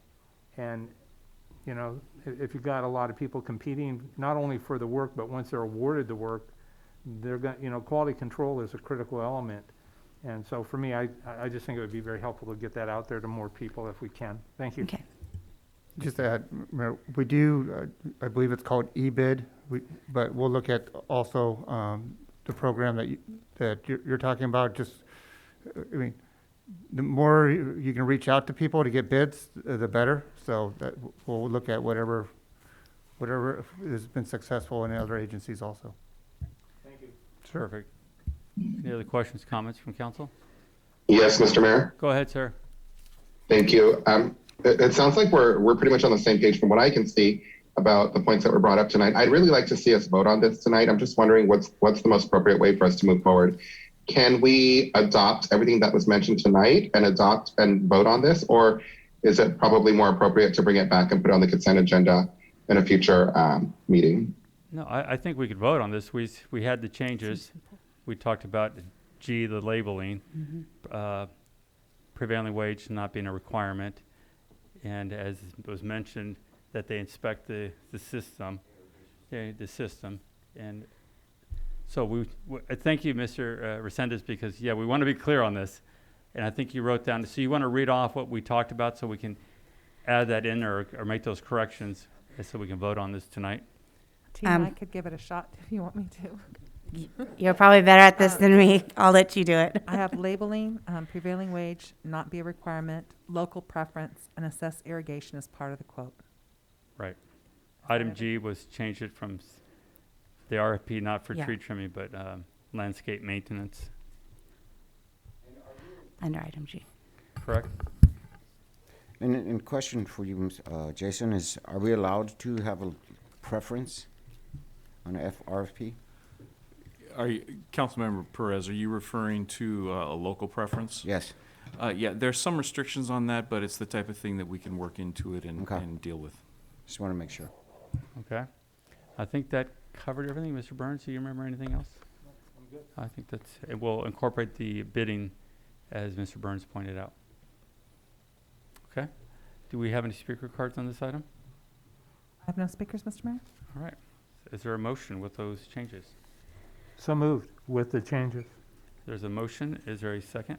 Second. Motion and a second. Roll call vote, please. Councilmember Perez, Yes. Councilmember Burns, Yes. Vice Mayor Resendez, Yes. Mayor Velazquez. Yes. Motion carries 4-0. Thank you. Very exciting. Thank you very much for that. Thank you. And the RFP opens, once I get all these corrected, I'll put it up, and hopefully by noon or 1 tomorrow afternoon, it'll be on. Excellent. Thank you so much. Thank you for your support. We'll now move to item F3. Thank you, Mayor and Council. I'm very excited to bring this item forward. I believe the last time I gave you a status report is that we were at impasse of the county's ad hoc committee and myself. After numerous meetings and some compromising, both the county's ad hoc committee and myself were excited to bring forward a tax sharing agreement for our commercial and industrial areas, where the city would get, for any new annexed area, we would get 70% of all revenue. The county would get 30% of the revenue post ERAF funds. Now, the county took it to their board, their last Board of Supervisors meeting, and I believe it was postponed just because the new Board of Supervisors had a week to review it, so they wanted a little bit extra time. But I feel very confident that everybody will agree that this is a great deal for both agencies to move forward so that we can bring in some additional commercial and industrial areas so that we can provide some more jobs in the near future. So I'm open for questions. Excellent. Thank you. Councilmember Burns? Thank you, Mayor. City Manager Miller, remind me, what was the previous agreement? The previous agreement was together with the residential area, and it was a 75-25 split is what it said, but that was for the residential, and we actually got 100%. But probably that wasn't maybe the fairest deal for everybody. So the new residential area is 50-50 for both the county and the city, and then this will be whatever is agreed upon by both agencies. And remind me, that 70-30 split? It's 70-30 for Right. all revenue. Right. And agreements for 20 years, correct? For 20 years, and I know that was an issue with some of the Board of Supervisors. They felt maybe that was too long. So maybe if we can do it in your motion, an agreement not to exceed 20 years, but a minimum of 10 years, because I believe that's what they're going, when they do their, when it goes back to the Board of Supervisors, that's going to be one of their conversations. Should it be 10 years or should it be 20 years? So I would just ask for a little bit of flexibility just in that one last piece, so that depending on what they approve, we're not having to come back to council. Thank you. How about based on the timeline agreed upon from the county? Something like that. That So would we be leave that perfect. open. That would be perfect. Yeah. Any other questions or comments from council? Yeah, and I would say the ad hoc committee and myself, we came up with 20 years because we just really didn't want to. You got tired of this? Yeah, we don't want to be doing this every 10 years. I can understand that.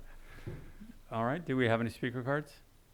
Yes, Mr. Mayor, Dulce, sorry about that earlier.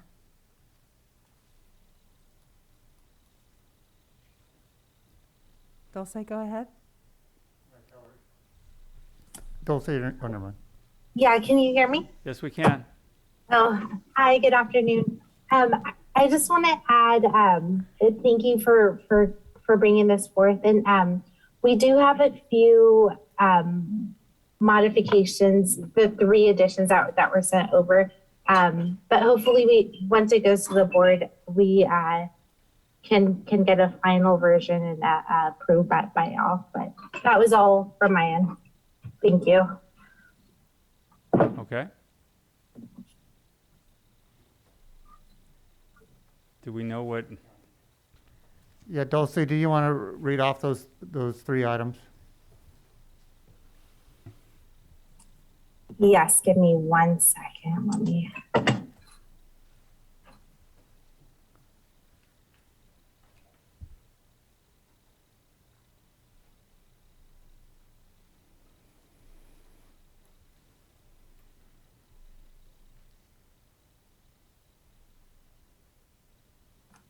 Okay, so I apologize. So one is to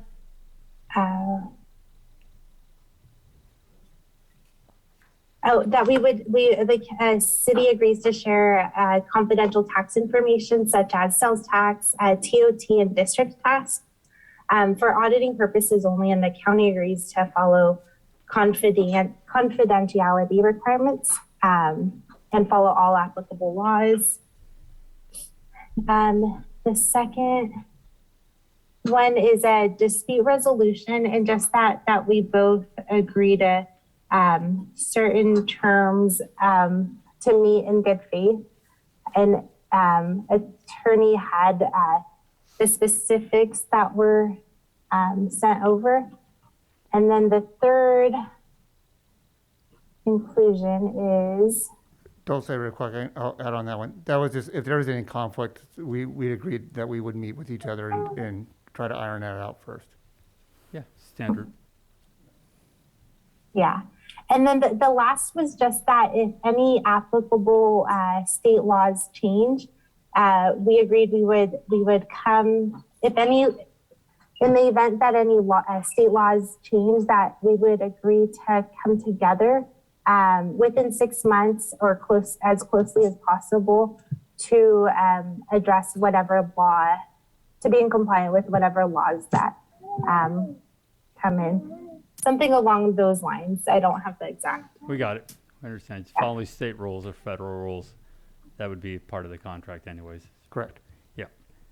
Yeah. Thank you. Is that it? That's it, yeah. Thank you very much. Do we have any other speakers? Yes, Mr. Mayor? Joe Gioloni? Giacalone. Giacalone, okay.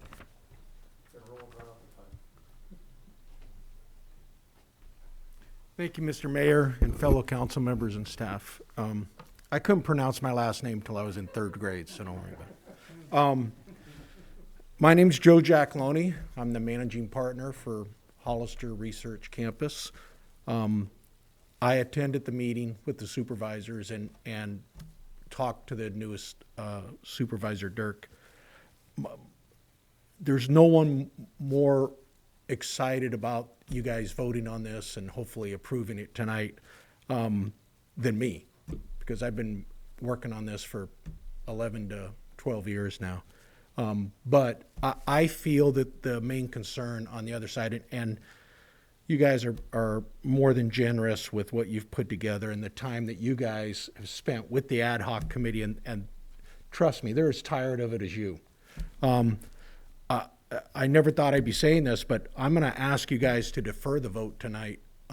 They've deferred their vote until November 23rd, and there was a lot of discussion around the term of the agreement, not the percentage. Obviously, they better be happy with what they're getting. But anyway, and so we don't know if the new council member, or excuse me, if the new supervisor is on board until she studies it, and I'm going to go meet with her and go over a lot of stuff with her. And that's all I wanted to say. I want to thank everybody for your time. I know this has been a long process, and I'm available for any questions that you guys have. And that's all I have. Thank you. We're covering this in the motion already, as Okay. far as the time issue, so that's not, Yeah, that's what I not was going to be a say. problem. Yeah, by just, like you say, But agreeing to what Justin, the to county agree says. to the final term of the counties, we'll be okay. Okay, good. Take care. All right, well, thank you for your time. No problem.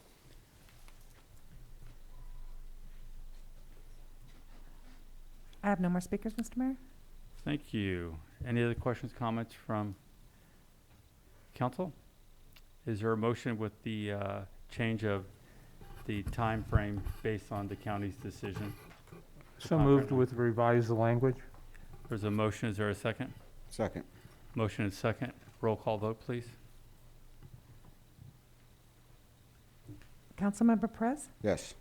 Councilmember Burns, Yes. Vice Mayor Resendez, Yes. Mayor Velazquez. Yes. Motion carries 4-0. Thank you. Thank you. Now- Thank you for allowing me to complete one of my projects. Yes. Check that one off your list. Done. We'll move now to item G1. Report from city council members regarding their committees. Councilmember Burns. I have nothing to report. Thank you, Mayor. Sure. Councilmember Perez. Nothing at this time. Vice Mayor Resendez. Nothing to report, sir. I don't have anything to report either. We will now move to item G2, informational reports from city council. Councilmember Burns. Thank you, Mayor. I wish I could say I have nothing, but I have plenty. Uh-oh. So I would like to ask that the city take and look at illegal signage. What I'm referring to is specifically lawn signs that are, I'm seeing a lot of that in our community now, typically development driven for housing. And I've seen plenty of it out on Airline Highway, and I know that's the state jurisdiction, but I'm sure that they would probably acquiesce and let us pick up illegal signage since they don't apparently have the time to. But it's prevalent throughout the city with new housing development, and so I'm fine with what's permitted, but you know, the stake signs or the lawn signs, I'm pretty sure they're not. So I would like to ask the chief of police, Chief, do we have what I'm going to call safe zones where people that if they want to sell something through the internet, they could go to a well-lighted location, possibly the police department parking lot where there's a safe environment. I know that there's an increase in people getting ripped off when I'm trying to sell something to you over the internet and we show up, and I know some other jurisdictions have had some good success with it, and if we do, I'd love to know about it, and if we don't, I'd ask that maybe we consider that. Yes, Mr. Burns, we don't have anything official, but you bring up a good place at the police department. There's cameras out there recording in the parking lot, and it's a relatively safe environment. We can work into providing more than one safe area in the city to be able to carry out these transactions in a safe manner. I would say that if the person doesn't want to meet with you at the police department, there must be a reason for that. There's a clue, right? Yes. You know, and it could be child custody issues too, where one parent's handing off one child for the weekend to the other parent. And so I just think that to be a little proactive in that area could be very helpful, I think. Thank you, Chief. Mr. Miller, I do want to talk with you for a minute, please, just about my favorite topic, which is Sunny Slope Village.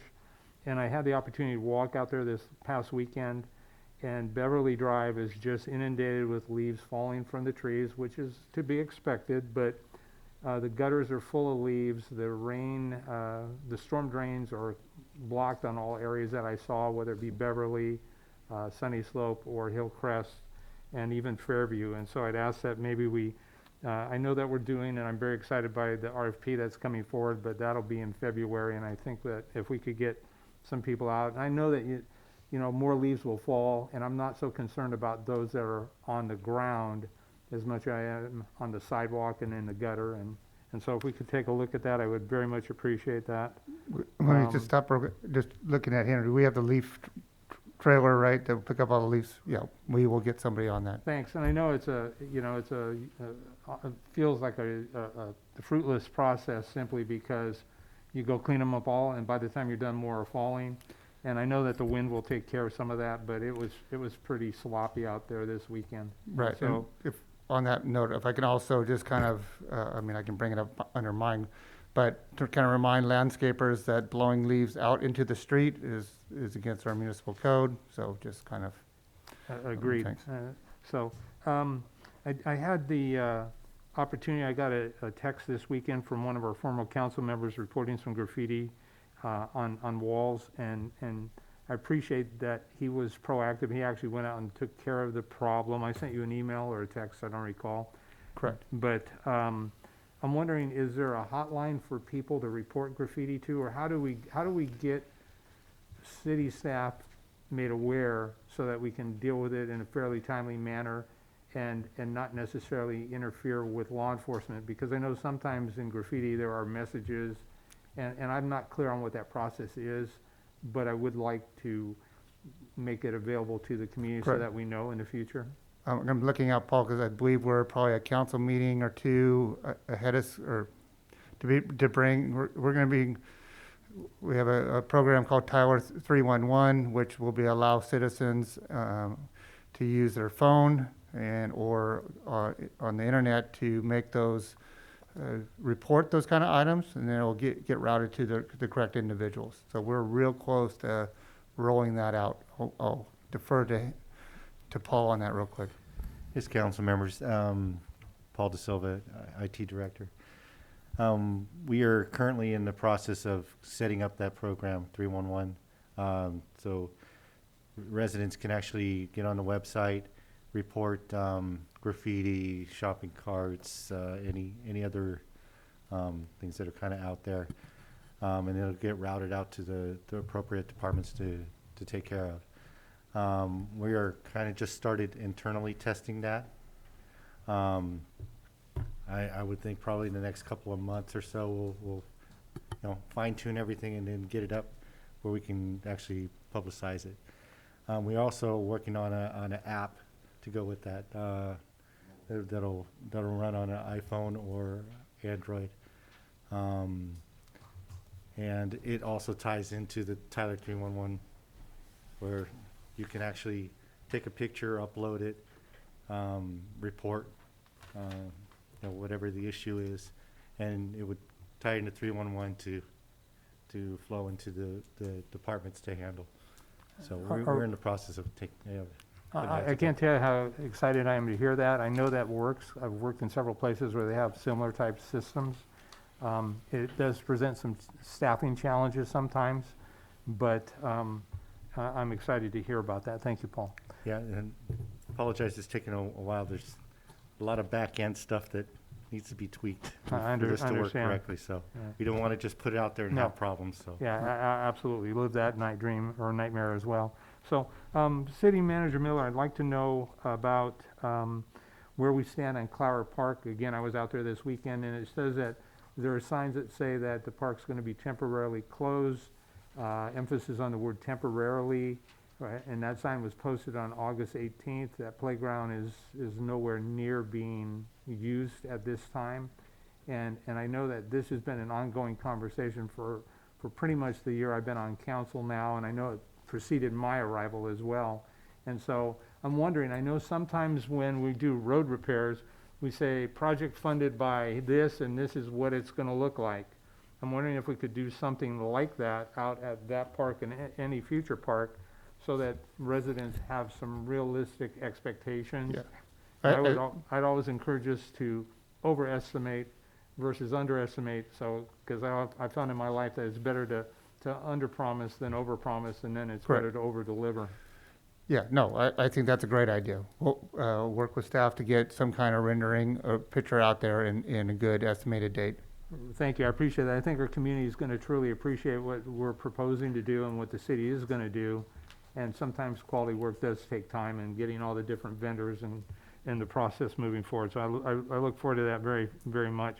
Also like to talk for a minute about department head recruitments. I noticed that on the city website, there are several high-profile positions that we're currently recruiting for. But again, my question would be like the RFP question, where else are people gonna find those job postings? Because again, I would like to have the greatest pool of talent, and I recognize that there are benefits to growing our own, but when we're talking department head key positions in the city administration, I would like to have a very strong pool of candidates, not have to simply choose from. Correct. Say no more. That's the same thing that I would want. So we'll do our normal publications that are just government in general, but depending on, I'll just use administrative services. There are the different state organizations that California Society of Municipal Finance Officers would do that, in different publications that are industry specific to those, that we'll advertise in those also. Great, I appreciate that. I know that the initial closing's mid-December, so there's still time, but that time Correct. will go quickly. Yeah, no, that's, Right. I believe the HR staff just actually on Friday or Monday is hitting those, hit those organizations. Okay, thank you. Couple more questions and then I'll conclude. I was wondering if, from the city manager or our chief, I know that a few months ago we talked about maybe creating some sort of a party ordinance, for lack of a better discussion, and I know that there was gonna be some model ordinances, like I think one was the city of Salinas may have had an ordinance.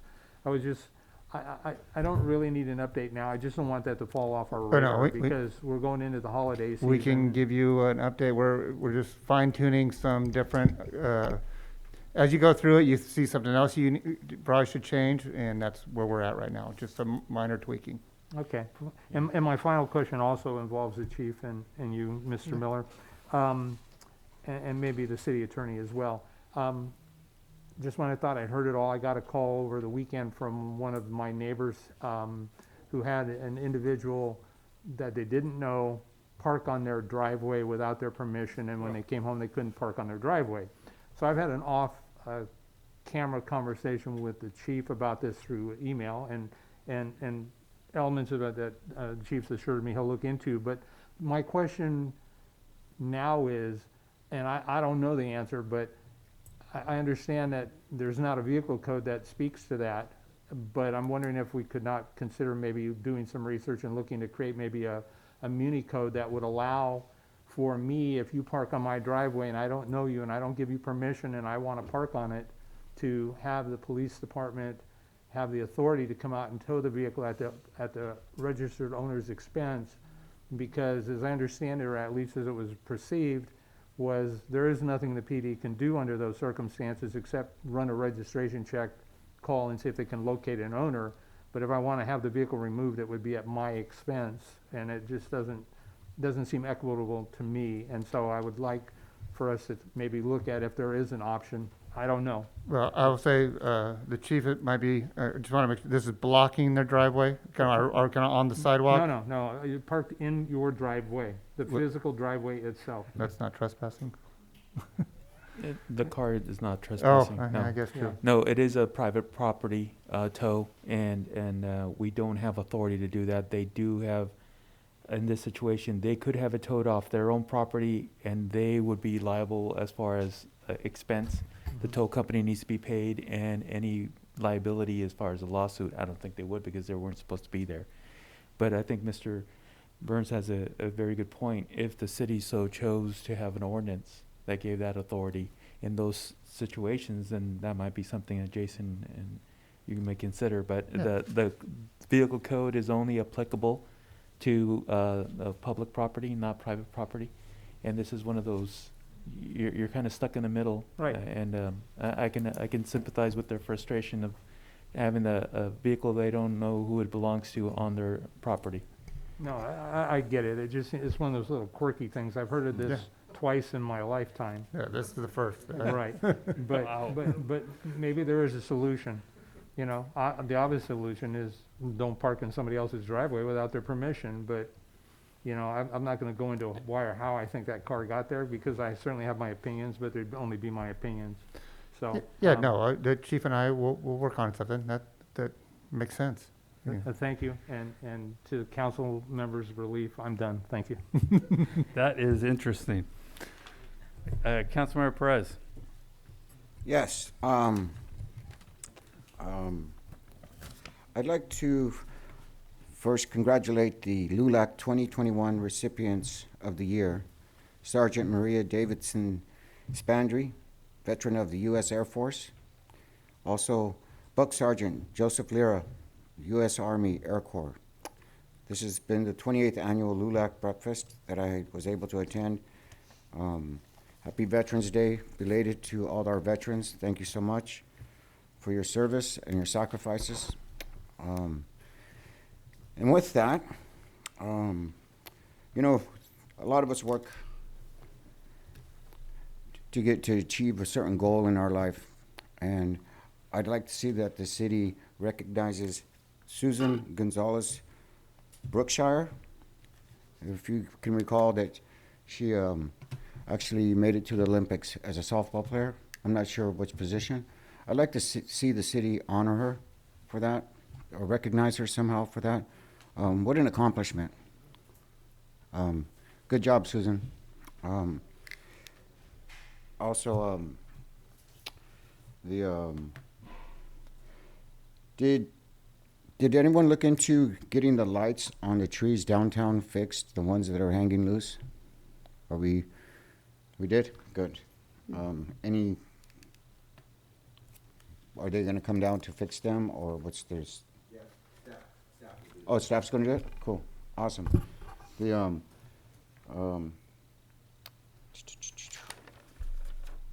Also, I wanted to thank staff for their diligence in our pickleball community. We will be getting the courts painted at Dunn Park.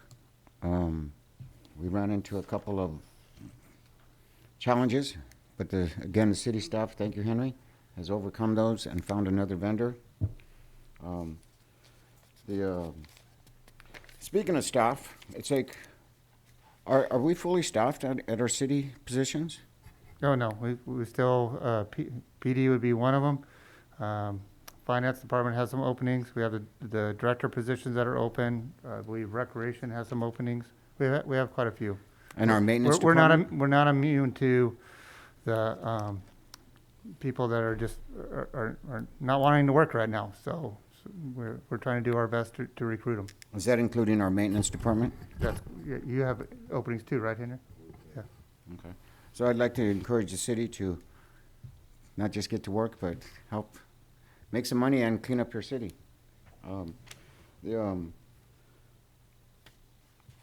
Other thing, American Rescue Plan. When do those funds have to be spent by? December 2024. 2024? Yeah, Okay. and I'm working on trying to get a presentation for next council meeting. So that will be for next council meeting? Correct. Okay, just wanted to nail that down. And that's all I have. Thank you. Thank you. Vice Mayor Resendez? Thank you, Mr. Mayor. I'm not sure if my colleagues had an opportunity to read the email that we received from Supervisor Bob Tiffany over the weekend.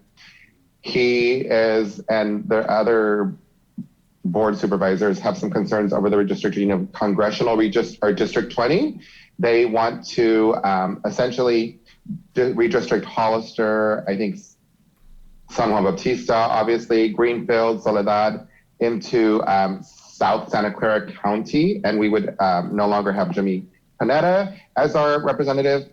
The supervisor brought up some great points that we are a more rural community and we identify more with the Central Coast and Monterey Bay, and therefore they're lobbying the efforts to maintain the district that we have now. So there's some time concerns here that we need to, a couple of things. Number one, they're hoping to get a letter from the city council as well as other surrounding cities, to say that we would like to maintain the current district that we have with the Central Coast and our current congressional representative. And the other thing is, a pressing concern is that they need a representative from the city council. If anyone's available, I am not, on Thursday to attend a press conference in Monterey to join the efforts in lobbying I believe it's the state controller's office in maintaining the current congressional region. So I don't know what we can do to go about this, and I probably should have had a conversation with staff. I apologize that I did not. But if there's anything we can do to kind of make this a more urgent matter, and if I know that I cannot attend this Thursday's press conference, I had a conversation with the mayor, and I believe he's unavailable. So I was hoping if we can get a commitment, if the other two city council members are agreeable to it, to possibly connect with Supervisor Bob Tiffany fairly soon and see if they would be interested in attending the press conference. And I guess if we could agendize this probably for a special meeting, or if we can just find another way to have this discussion and see if that this is something that we'd want to support, an effort that we'd want to support. That concludes my information report. Thank you so much. Thank you, sir. Maybe we should address that. Can we do that through a consensus tonight, to draft a letter to support the current boundaries? Yes, and then I assume you mean bring it back to the council for its approval? We could do that if we have to do a special meeting. I think it is very important that the relationship with Silicon Valley really makes no sense. I mean, we're the Central Coast, and we've built a good, strong relationship with Monterey County and Santa Cruz County, and to all of a sudden have Silicon Valley represent us, it's not going to be to our benefit. So if we could maybe get a letter and then figure out how we have a quick special meeting to approve that and get that sent off, would that be all right with the council? Couldn't you just draft that and then we could read it and then sign it and then send it off? Would that be possible, or do we need to have a meeting? We'd have to approve it, or? I mean, I by believe signing if I it, can, we approve Mr. it. Mayor. We probably don't want to get too much into the discussion on this. It's Right. not agendized, but. Well, how about this? We'll do the best we can without causing any inconvenience for the city council and figure out a way to make that work. Okay. Thank you, sir. Correct. Thank you. And Vice Mayor Resendez, was the meeting in Gonzales or? Monterey? It's a great question. I I think thought it was in- I thought I heard Gonzales. Yeah, I thought it was originally. I mean, I It just is want to in make sure. Gonzales. You know, I'm We guessing, could find that out and Yeah. get back to you on that. yeah, we'll get that. Okay. Hopefully, I don't know if Councilmember Burns could make it that day or no. You're like us. Or Mr. Perez, if you No, could make it. actually, I already talked to Bob, Supervisor Tiffany, about that. I'm not able to make You're it. not able to make Otherwise, it. Very, very tough. yeah, I would have. I understand. Thank you. So my comments, going back to Mr. Burns' comment about the car parking in the driveway, that's just beyond belief. But if we can expand that, if we're going to write something, cars blocking the driveway too should be able to be towed. Currently, that can happen, Yeah. but if it's on the private property, they can't. In this situation, the vehicle was completely in their driveway. Yeah, it's just And off the roadway, and it wasn't blocking, so it wasn't specified. unbelievable. So we can move on that we never want that happening again. The Clara Park issue, we talked about that before. Do we have dates? Is that what's going on, or? You know, it's supposed to be by Thanksgiving, correct? Thanksgiving, the equipment will all be installed, and then we'll have to backfill with concrete, base rock, and then put tile. So we're waiting for the merry-go-round to get here. That's here now. Is that been installed already? Yes. That has been installed. Now we're waiting for one other piece of equipment, or? Yes. Okay, and that should be here before Thanksgiving. And it'll be all put together by Thanksgiving. It'll be all put together by Thanksgiving. Correct. Just so we And- have timelines. It's really important to the public, as Mr. Burns pointed out. Yeah, no, I like I say, we can put a sign up, what it looks like, what the estimated date of Yeah. completion. That'd be helpful. We get that question No, quite a bit. that's very simple. Yeah. Oh, yeah. Yeah, we can absolutely. do, yeah. Yeah, once we get it open. Wait, Tina, we're drafting you again. Re-grand opening once the equipment's installed. that following week we can do it. Okay. Mr. Randy Burke from Road Shows is coming to town tomorrow to come look at the layout for the motorcycle rally for this year. If you have any time, I know it's late notice and it's my fault. He sent information I just didn't get out to city manager and chief, but if you do have time, you can meet with him. I'm going to try to meet with him in the morning, say hello, and go from there.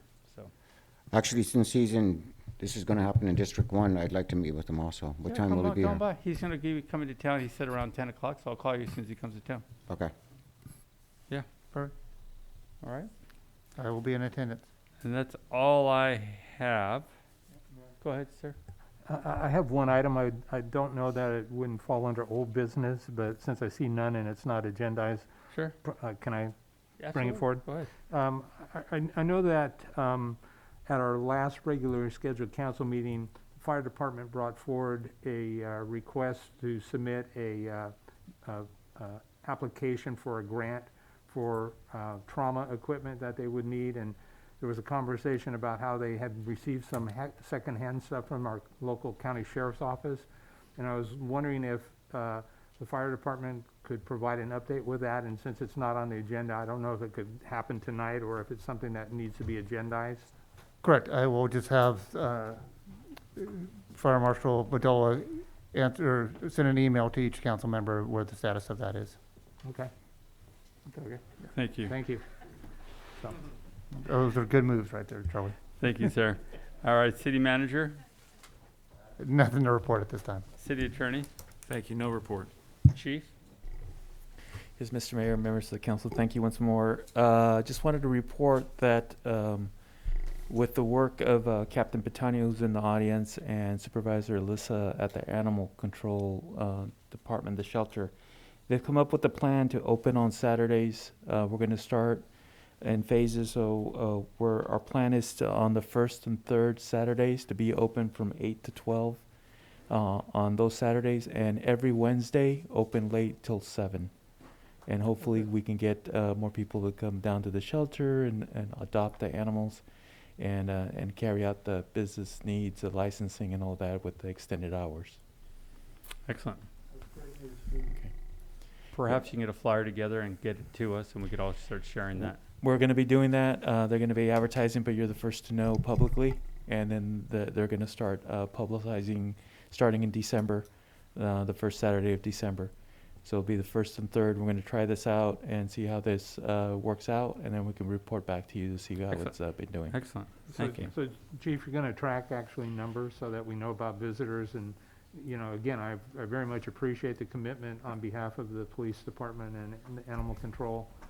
But again, if nobody's showing up, then it kind of works the opposite direction, I believe. Yeah, you're correct. And we are doing this ahead of time. We don't know if our staff's going to be fully staffed. We have some people on light duty. We won't know that till later this week.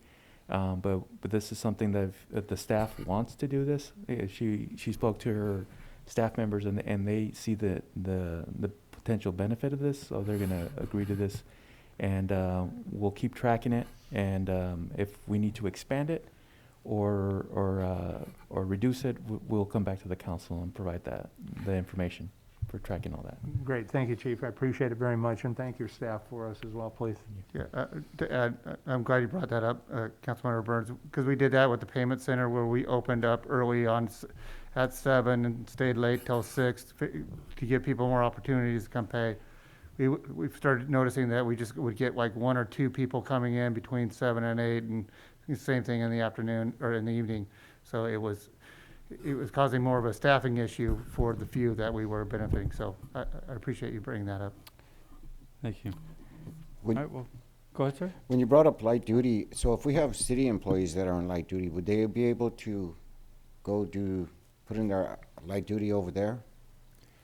No, these although they're light duty, they're trained on every aspect of the animal control, all the rules and regulations, and it would be you would have to train someone.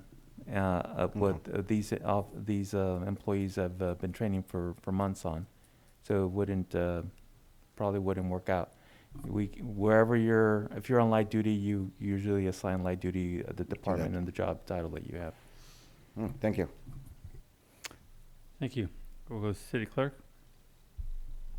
I am doing this for Miss Tina, but there's going to be 10 trees that were donated by Bordeaux, I'm sorry. And then there's going to be, they'll be donated to those in need. I know, Tina, it would probably be easier if you got up and just said it, but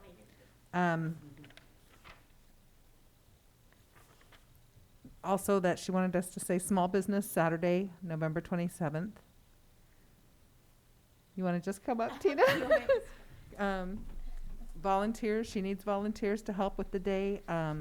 Although the event's 4 to 9, she needs volunteers 8 to 10. 8 a.m. 8 a.m. to 10 p.m., yeah. It's just, the city's going to offer a tree program for individual families that are in need. Bordeaux Tree Farm has offered to donate 10 Christmas trees to some of these families. On Friday, I meet with Amazon to see how they will be a part of this tree program.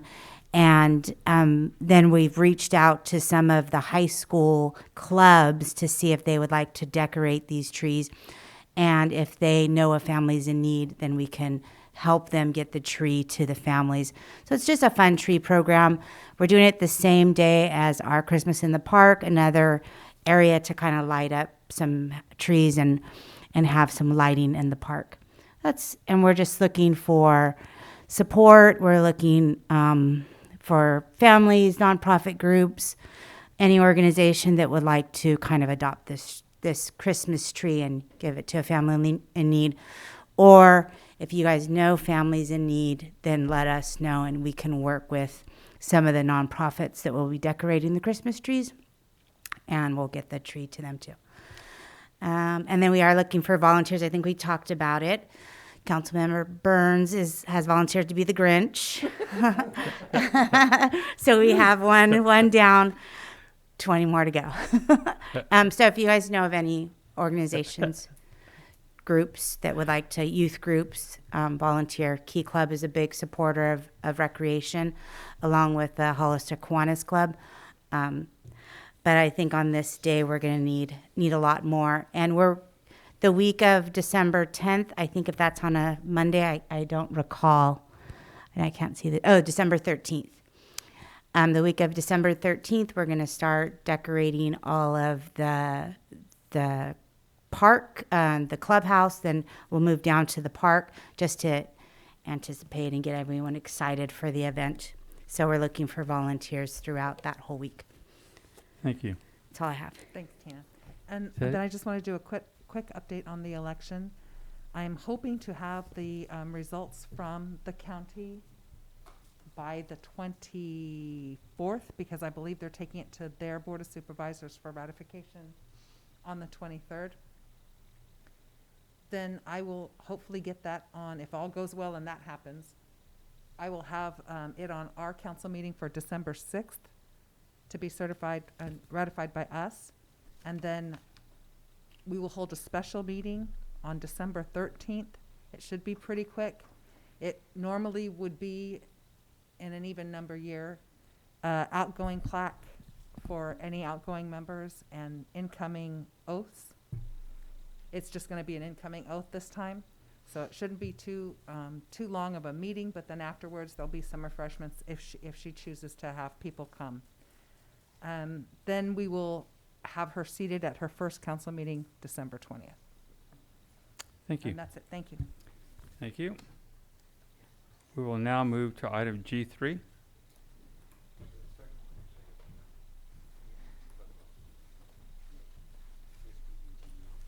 Thank you. And I did have a presentation in the...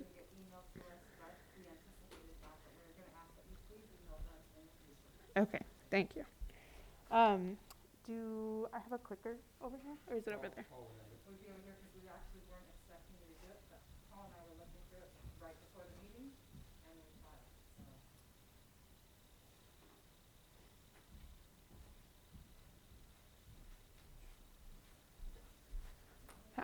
Sorry, I'll be honest with you, I completely forgot that I had this presentation, so sorry about not emailing it, Christine.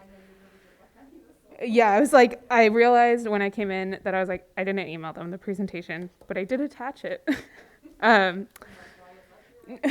So thanks again, Eva Kelly. I'm an associate planner with the planning department. The RENA methodology is currently underway, and we just wanted to give a brief presentation and kind of just over what's going on right now, just at a staff level, and get some feedback from the council. So RENA is the regional housing needs allocation. It's essentially, it's the number of housing units, and it's assigned first by the state to the region overall, and then allocated by the regional boards. In our case, it's the San Benito County COG, to each jurisdiction in the region. So we get a total number of residential housing units that cities and counties have to plan for over the course of our housing element cycle. The housing element cycle is typically 5 to 8 years. We're currently in a 2015 to 2023 8-year cycle. The 6th cycle will be coming up. And so the city of Hollister, city of San Juan Bautista, and San Bernardino County are the 3 jurisdictions in our region.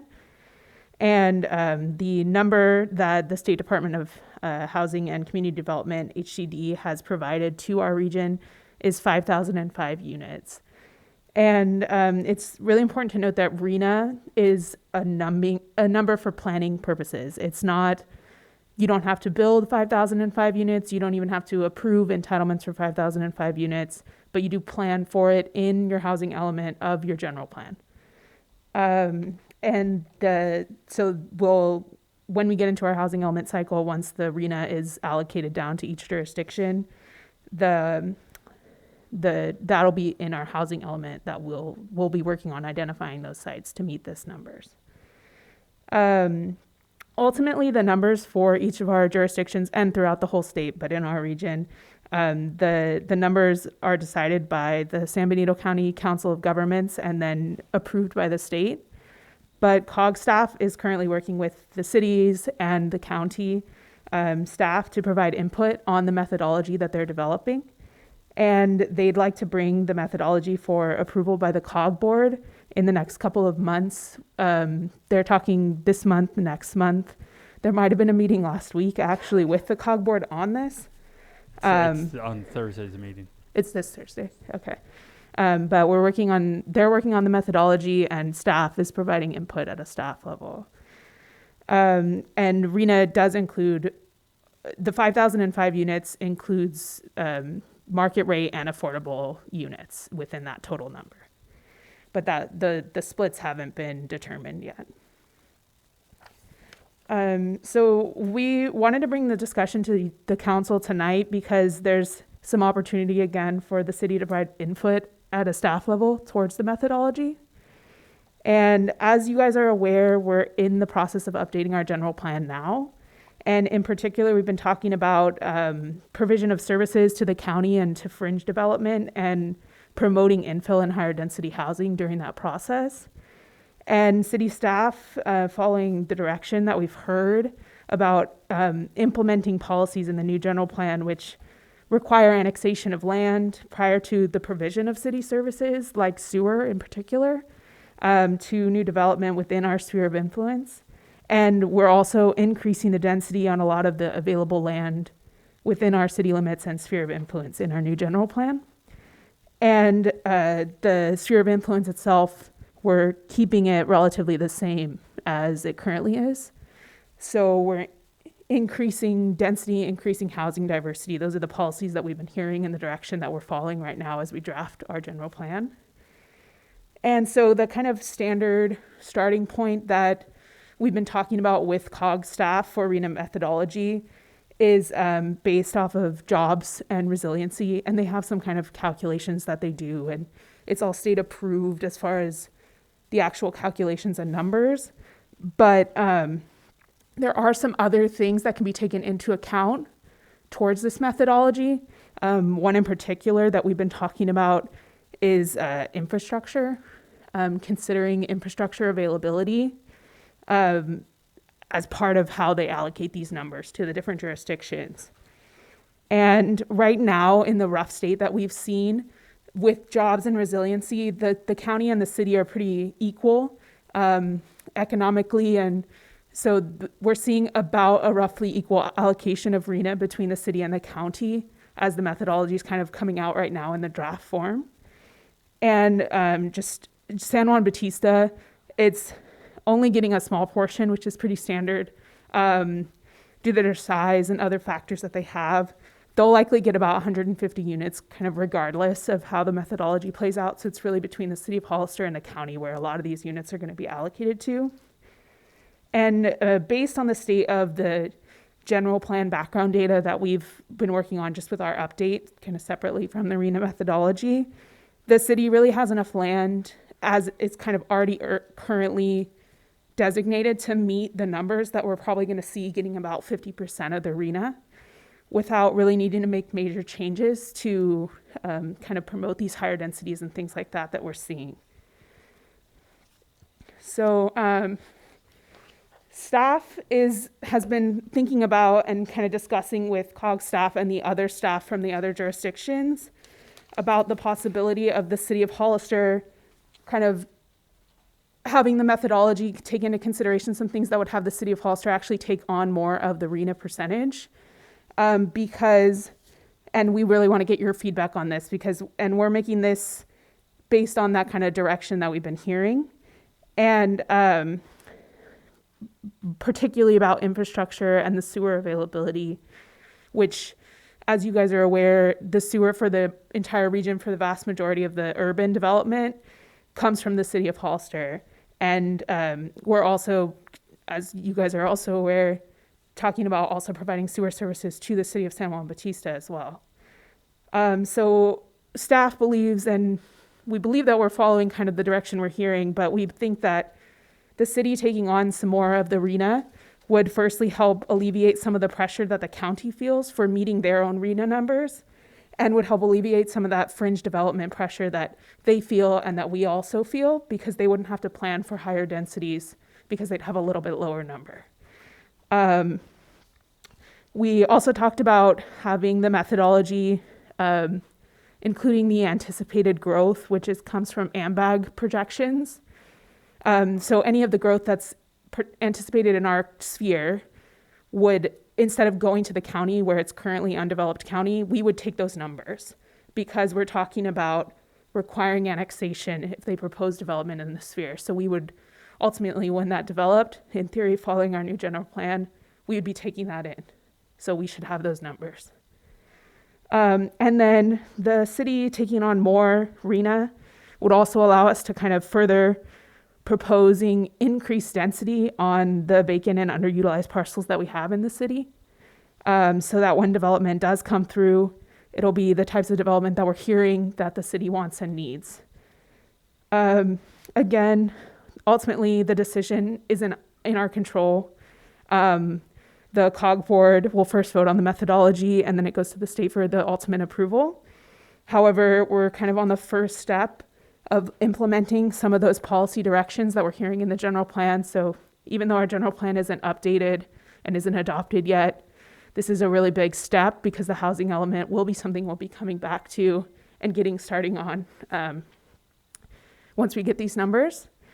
And so we want to make sure that the council is on the same page as staff is as far as what we think that we're hearing, and get your thoughts on suggesting to staff that the city of Hollister, we might modify the methodology or modify some of the numbers to give the city of Hollister some more of that planning control over those numbers. I think that's mostly it. Again, we're just trying to make sure that we're on the same page as you, hearing the same direction, and kind of focusing that growth towards us and towards the urban center, and just making sure that when we do get this RENA number and the ultimate allocations, that we can really plan for it and plan the city that we want to see. So thank you. That's it. Councilmember Burns, I can see you on the side. Yeah, thank you. The peripheral vision got me again. So this is very complicated to a layperson such as myself. Sure. And it feels like it's part of a much bigger conversation, and I am not so convinced that I probably know just enough to be dangerous, but not enough to be smart. And first of all, I guess I'm curious.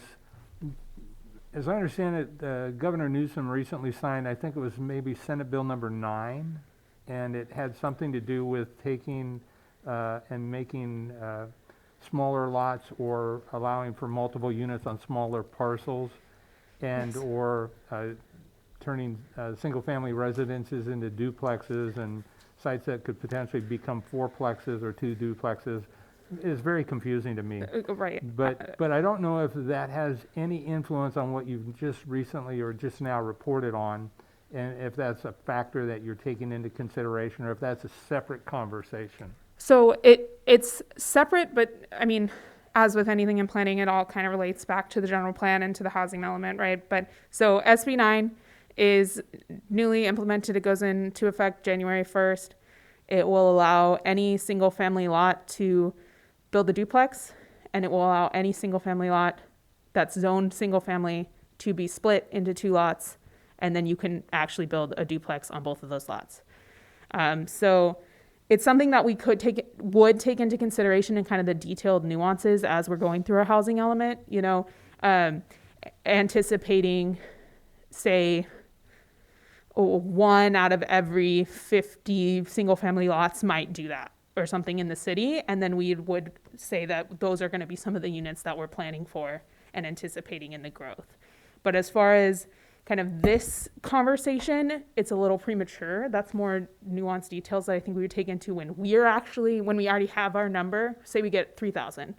We have our number, then we'd say, how are we going to get those 3,000 units? And that's when we'd say maybe 100 of them will come from an SB2 or SB9 type of a lot split, right? And so that's 100 of them, and how do we get the other ones? But for this conversation, trying to get that 3,000 or 2,500 or 1,500 or whatever it ultimately is decided by COG, the methodology,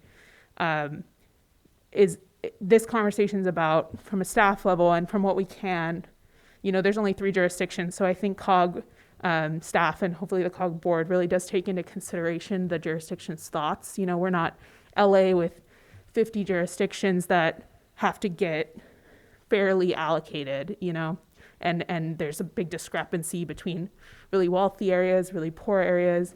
We're pretty equal demographically throughout our little region.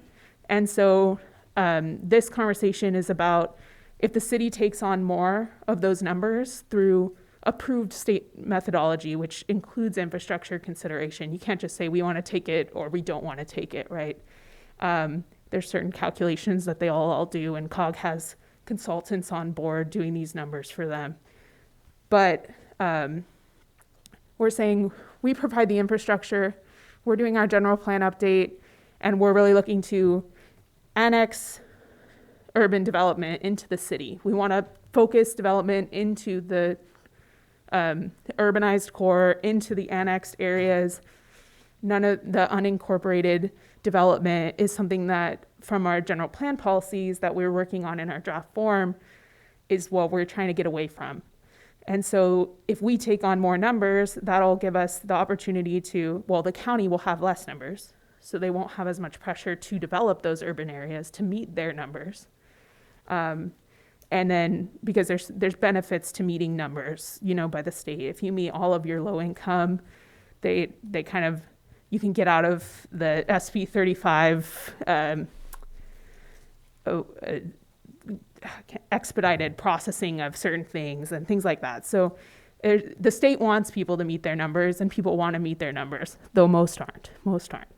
But if we take on more of the numbers, the county has less, so there's less pressure from them. And also when we get into our planning process, we'll be able to say, we can't have this one be R1 anymore.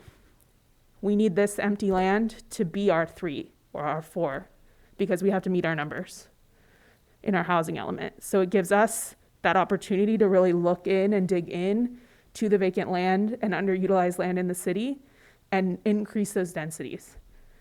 So we're just that's kind of what staff is hearing and staff is thinking about as far as implementing the arena and giving suggestions. And we just want to make sure that we're on the right page. And I understand that, and I've heard and I understand what you're saying, and I sense that to take a greater number gives us more control, and I appreciate that, and allows us to eliminate some of the consequences of urban sprawl, I suspect. Having said that, though, I'm not convinced that taking more of the number is really a good thing. I'm not saying that I'm not open to conversation about it or persuasion. I need to be educated better. Sure. And get more information, and I'd be receptive to that. I'd actually like to maybe suggest that we do some sort of a training session, an open training session through a special meeting process to really hear the specifics of the arena, but the bigger, more grand picture too, because as we all know, we're in the general plan review and update process. And so I think it's a much bigger conversation for me, and I need to be better educated about it so that I can make smart decisions to represent my district. So Sure. Those are my preliminary thoughts. Thank you. And I would just say that I just noticed that Mary Gilbert from COG is on, so she might be able to help answer questions too. She's the executive director of COG. She might be able to help answer some like RENA specific methodology questions. But yeah, it's just kind of what staff's been thinking about as far as trying to really implement the policies we're hearing. All right, thank you. Councilmember Perez, do you have any comments? Yeah, I agree. It's like, this is like, I'd like to see that we get together to go over this and see the whole picture. I agree with what you're saying. I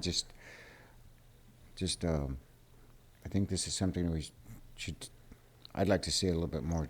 Take my time to get some more information from talking to staff and finding out more.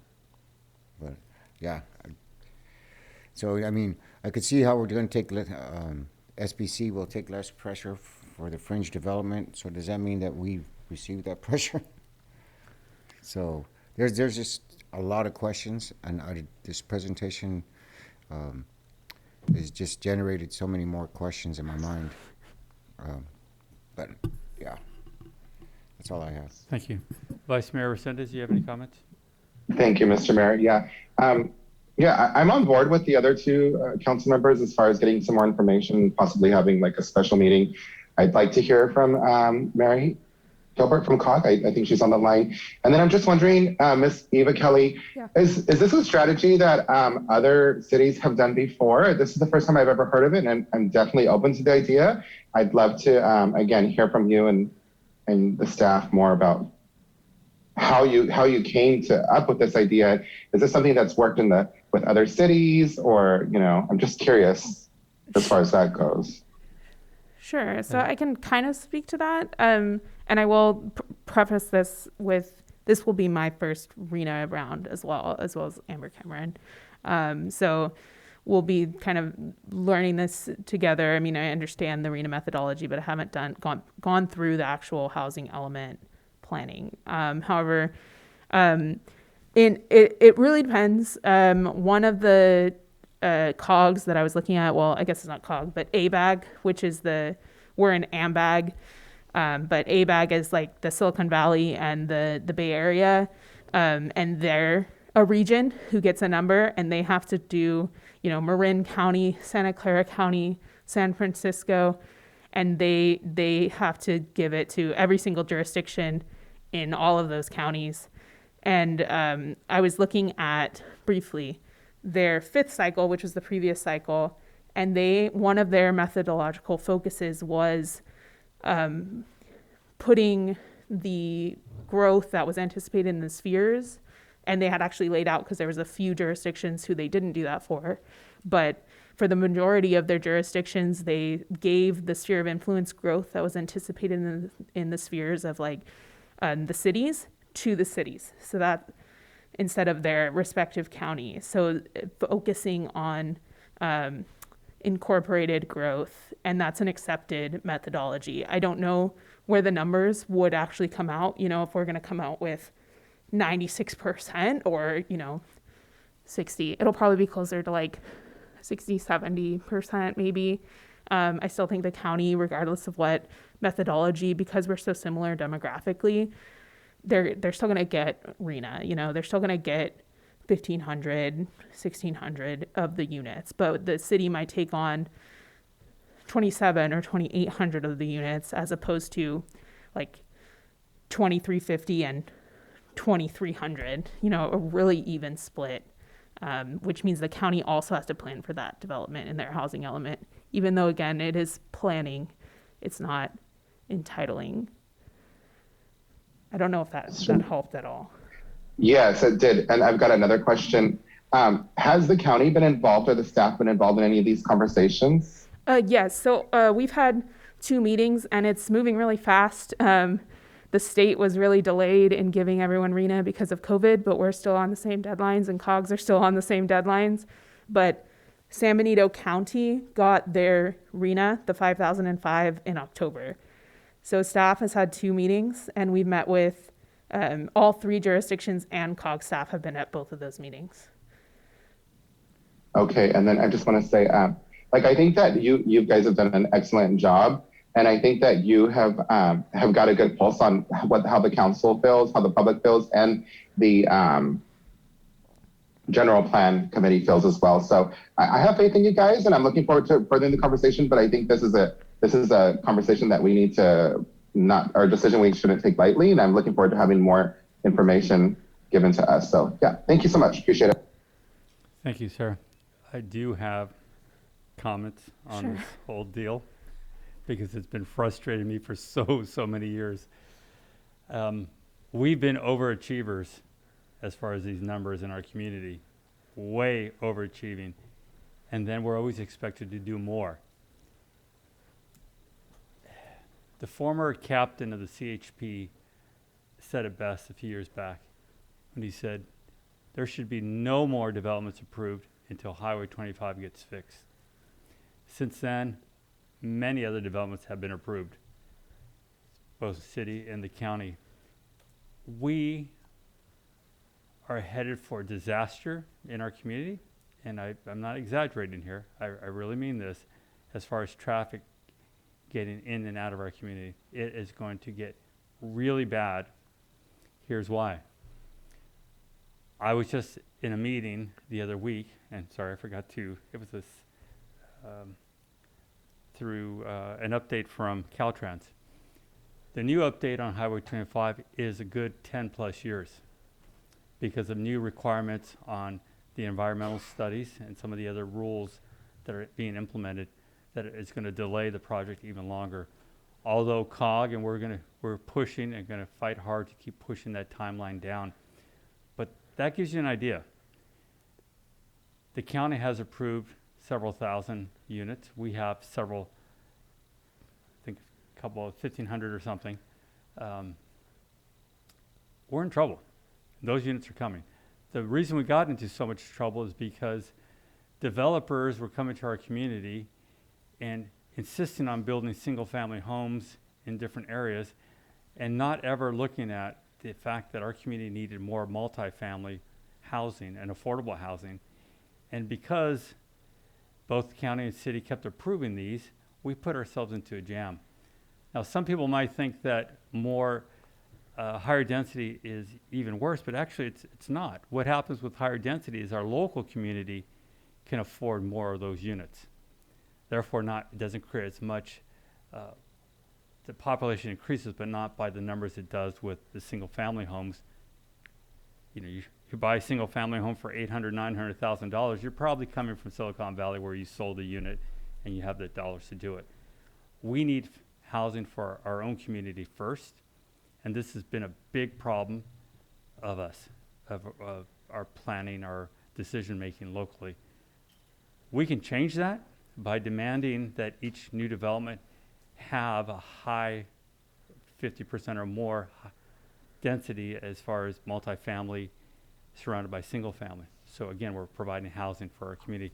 So by that way of thinking, we want to encourage the county, we want to take some of their numbers because a lot of our problem has been county developments along the outskirts of the city, and we might feel that, well, that's the county's problem. But at the end of the day, it becomes our problem because that traffic has to come through the city.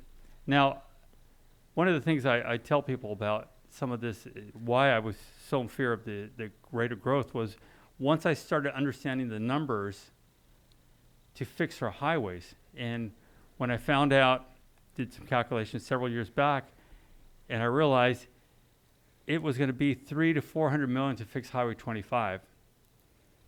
You know, at the time, people thought it'd just be a simple $100 million. Well, that proved to be correct. Now, what happened is developers convincing enough people that this will all be fixed if we just build enough houses because of the impact fees. I quickly explained to them, well, that would mean 22,000 new homes would have to be built to cover that cost, which means we'd have to widen the highway again. The worst part of this is as the county was building outside of the city, turns out to do the improvements we need to do for airline from Sunset to Fairview is about $60 million. To do the improvements we need on Union from airline to the 156 is approaching $80 million. We do not even have all the money we need just to fix Highway 25. We are creating some major problems for ourselves. These RENA numbers, you said in your slide, if you have infrastructure issues, there's ways to help here. Those numbers got to come way down. I do believe we need to work to take the county's numbers, implement them into the city, and we need to stop and say to all new developments, either you have multifamily within that, or this thing is not moving forward. The excuses have got to come to an end. The excuses of, well, we'll do affordable housing some other time, or we'll give you a few dollars, you take care of the problem. That needs to stop.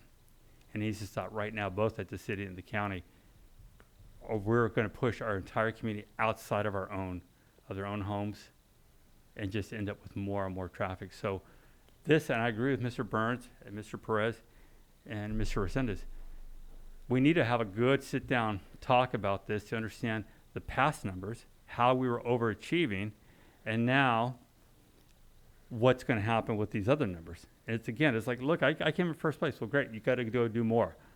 Well, no. State needs to come over here and start helping us more. Our schools are impacted. Our high school is at full capacity already. Our other schools are at that point also. We have a lot of problems coming. So an in-depth conversation to understand how this all really works, the impacts on roads, the impacts on schools, the impact on our finances, because we get such a small amount of the property tax dollar to pay for all this. It makes it very difficult to keep up. So we're putting ourselves more into debt every time we do something without good planning and a good financial backing, and making sure developers are actually paying more of their way. So we got a lot of work to do. And I appreciate all the work you guys have done, because we talked about this through the general plan update and the importance of the higher density in certain areas. And we could do this, we can do it right, but we have to do this as a team effort throughout the county and realize, as I said, we have a massive problem coming right at us. And I would guess within 2 to 3 years, we will see Highway 25 backed up from town all the way to 101. And I drive this again every day, so I have to head back early enough now. I can't, the old days I just put up with the 2-3 hours. I can't do that anymore. I have to get back to town to come do different things, and I have to make sure I'm headed into Hollister before 2 o'clock. Otherwise, I'll be stuck on that highway. And I know a great percentage of our residents are feeling that. We are working as far as rail. Thank God we are finally focused on more jobs in our community. That's going to help offset. But understanding these numbers clearly, understanding the real rules behind it is critical, so we don't make any other bad decisions. So thank you again. I do see Mary's hand raised. If yes, you would I see like it. I see it, Ms. Gilbert. Do we have any questions or comments from council before we take public comment? Go ahead, Ms. Gilbert. Hi, good evening, Mr. Chair, or Mr. Mayor, members of the board. I just wanted to just chime in and let you know that absolutely COG is, we're happy to have a meeting or do a presentation for the city council, or if you have any subcommittee members or anything like that you'd like us to meet with. We do have a consultant that is working for us, and we have some different scenarios that we can use to develop the allocations for RENA. I want to note that your staff has a really great handle of it, basically. I think that you're in good hands, definitely. I think as Mr. Resendez said, and this is my first cycle of RENA as well, as the director of COG. And so we're kind of all learning this together, but I think that we definitely want to make sure that we're meeting the needs of each jurisdiction, the city of Hollister, the county of San Benito, and then the city of San Juan Bautista. So whatever we can do to facilitate that, we'd be happy to. COG received a presentation from the Department of Housing and Community Development, who's really, they're going to be responsible for approving the methodology that we come up with, and that the COG board approves. So there is some state level review involved, but we did receive a presentation from them a couple of months ago, and they are willing to work with us as well as we develop our final methodology. So I think that was all the comments that I had, but also that the COG board won't receive a presentation again until the December meeting. So we do have a meeting this week, but we won't hear RENA again until our December meeting. And that was all. Unless you have any questions for me, I'll try to answer them. Thank you, Ms. Gilbert. Any questions from anyone? Mr. Mayor? Go ahead, sir. I was just wondering if we get more information, is there any way that we can sort of earmark the RENA numbers for low income or for higher density? It's just something to take into consideration if we could explore that option, because I think that's something that is very much a necessity. Yes, so the 5,005, and I don't know, Mary, if I think the actual regional allocation of the very low, low, and moderate has been allocated, but as far as once the methodology is done, it'll include the split of each jurisdiction will get, this exact number of very low you need to plan for, this exact number of low you need to plan for, this exact number of moderate, this exact number of above moderate. So all of that, the 3 regions, the 4 or 5 different affordability categories will all add to 5,005. And that's the methodology that COG has to come up with somehow.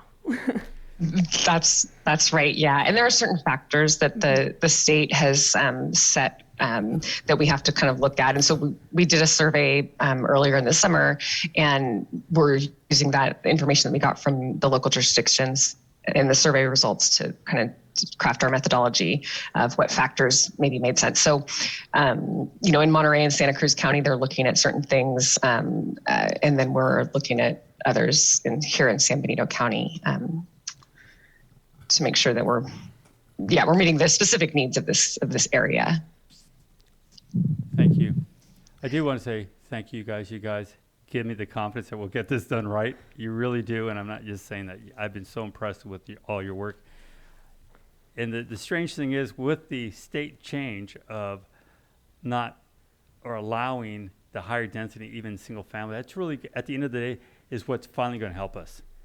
Because without it, we just never got there. The same excuse was used over and over. So this is a good thing in certain ways.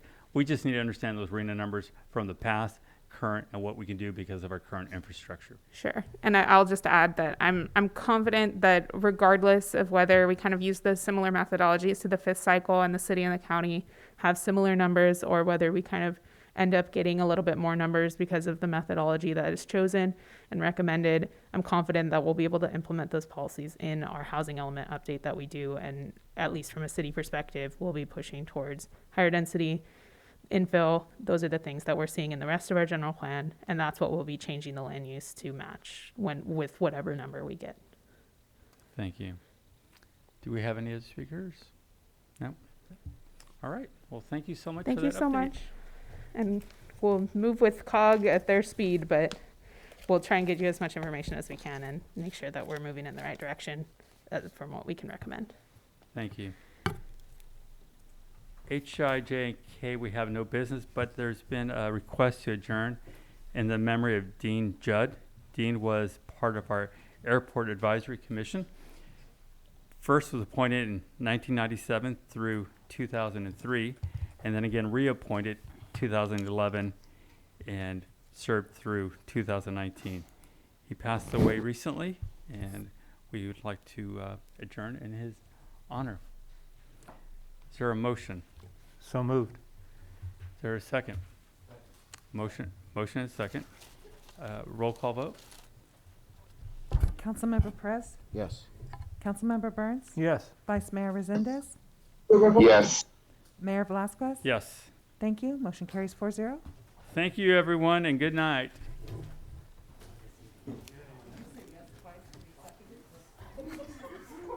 Oh, you're funny. Recording stopped. Just for that, I'm gonna take. I'll show you. Oops.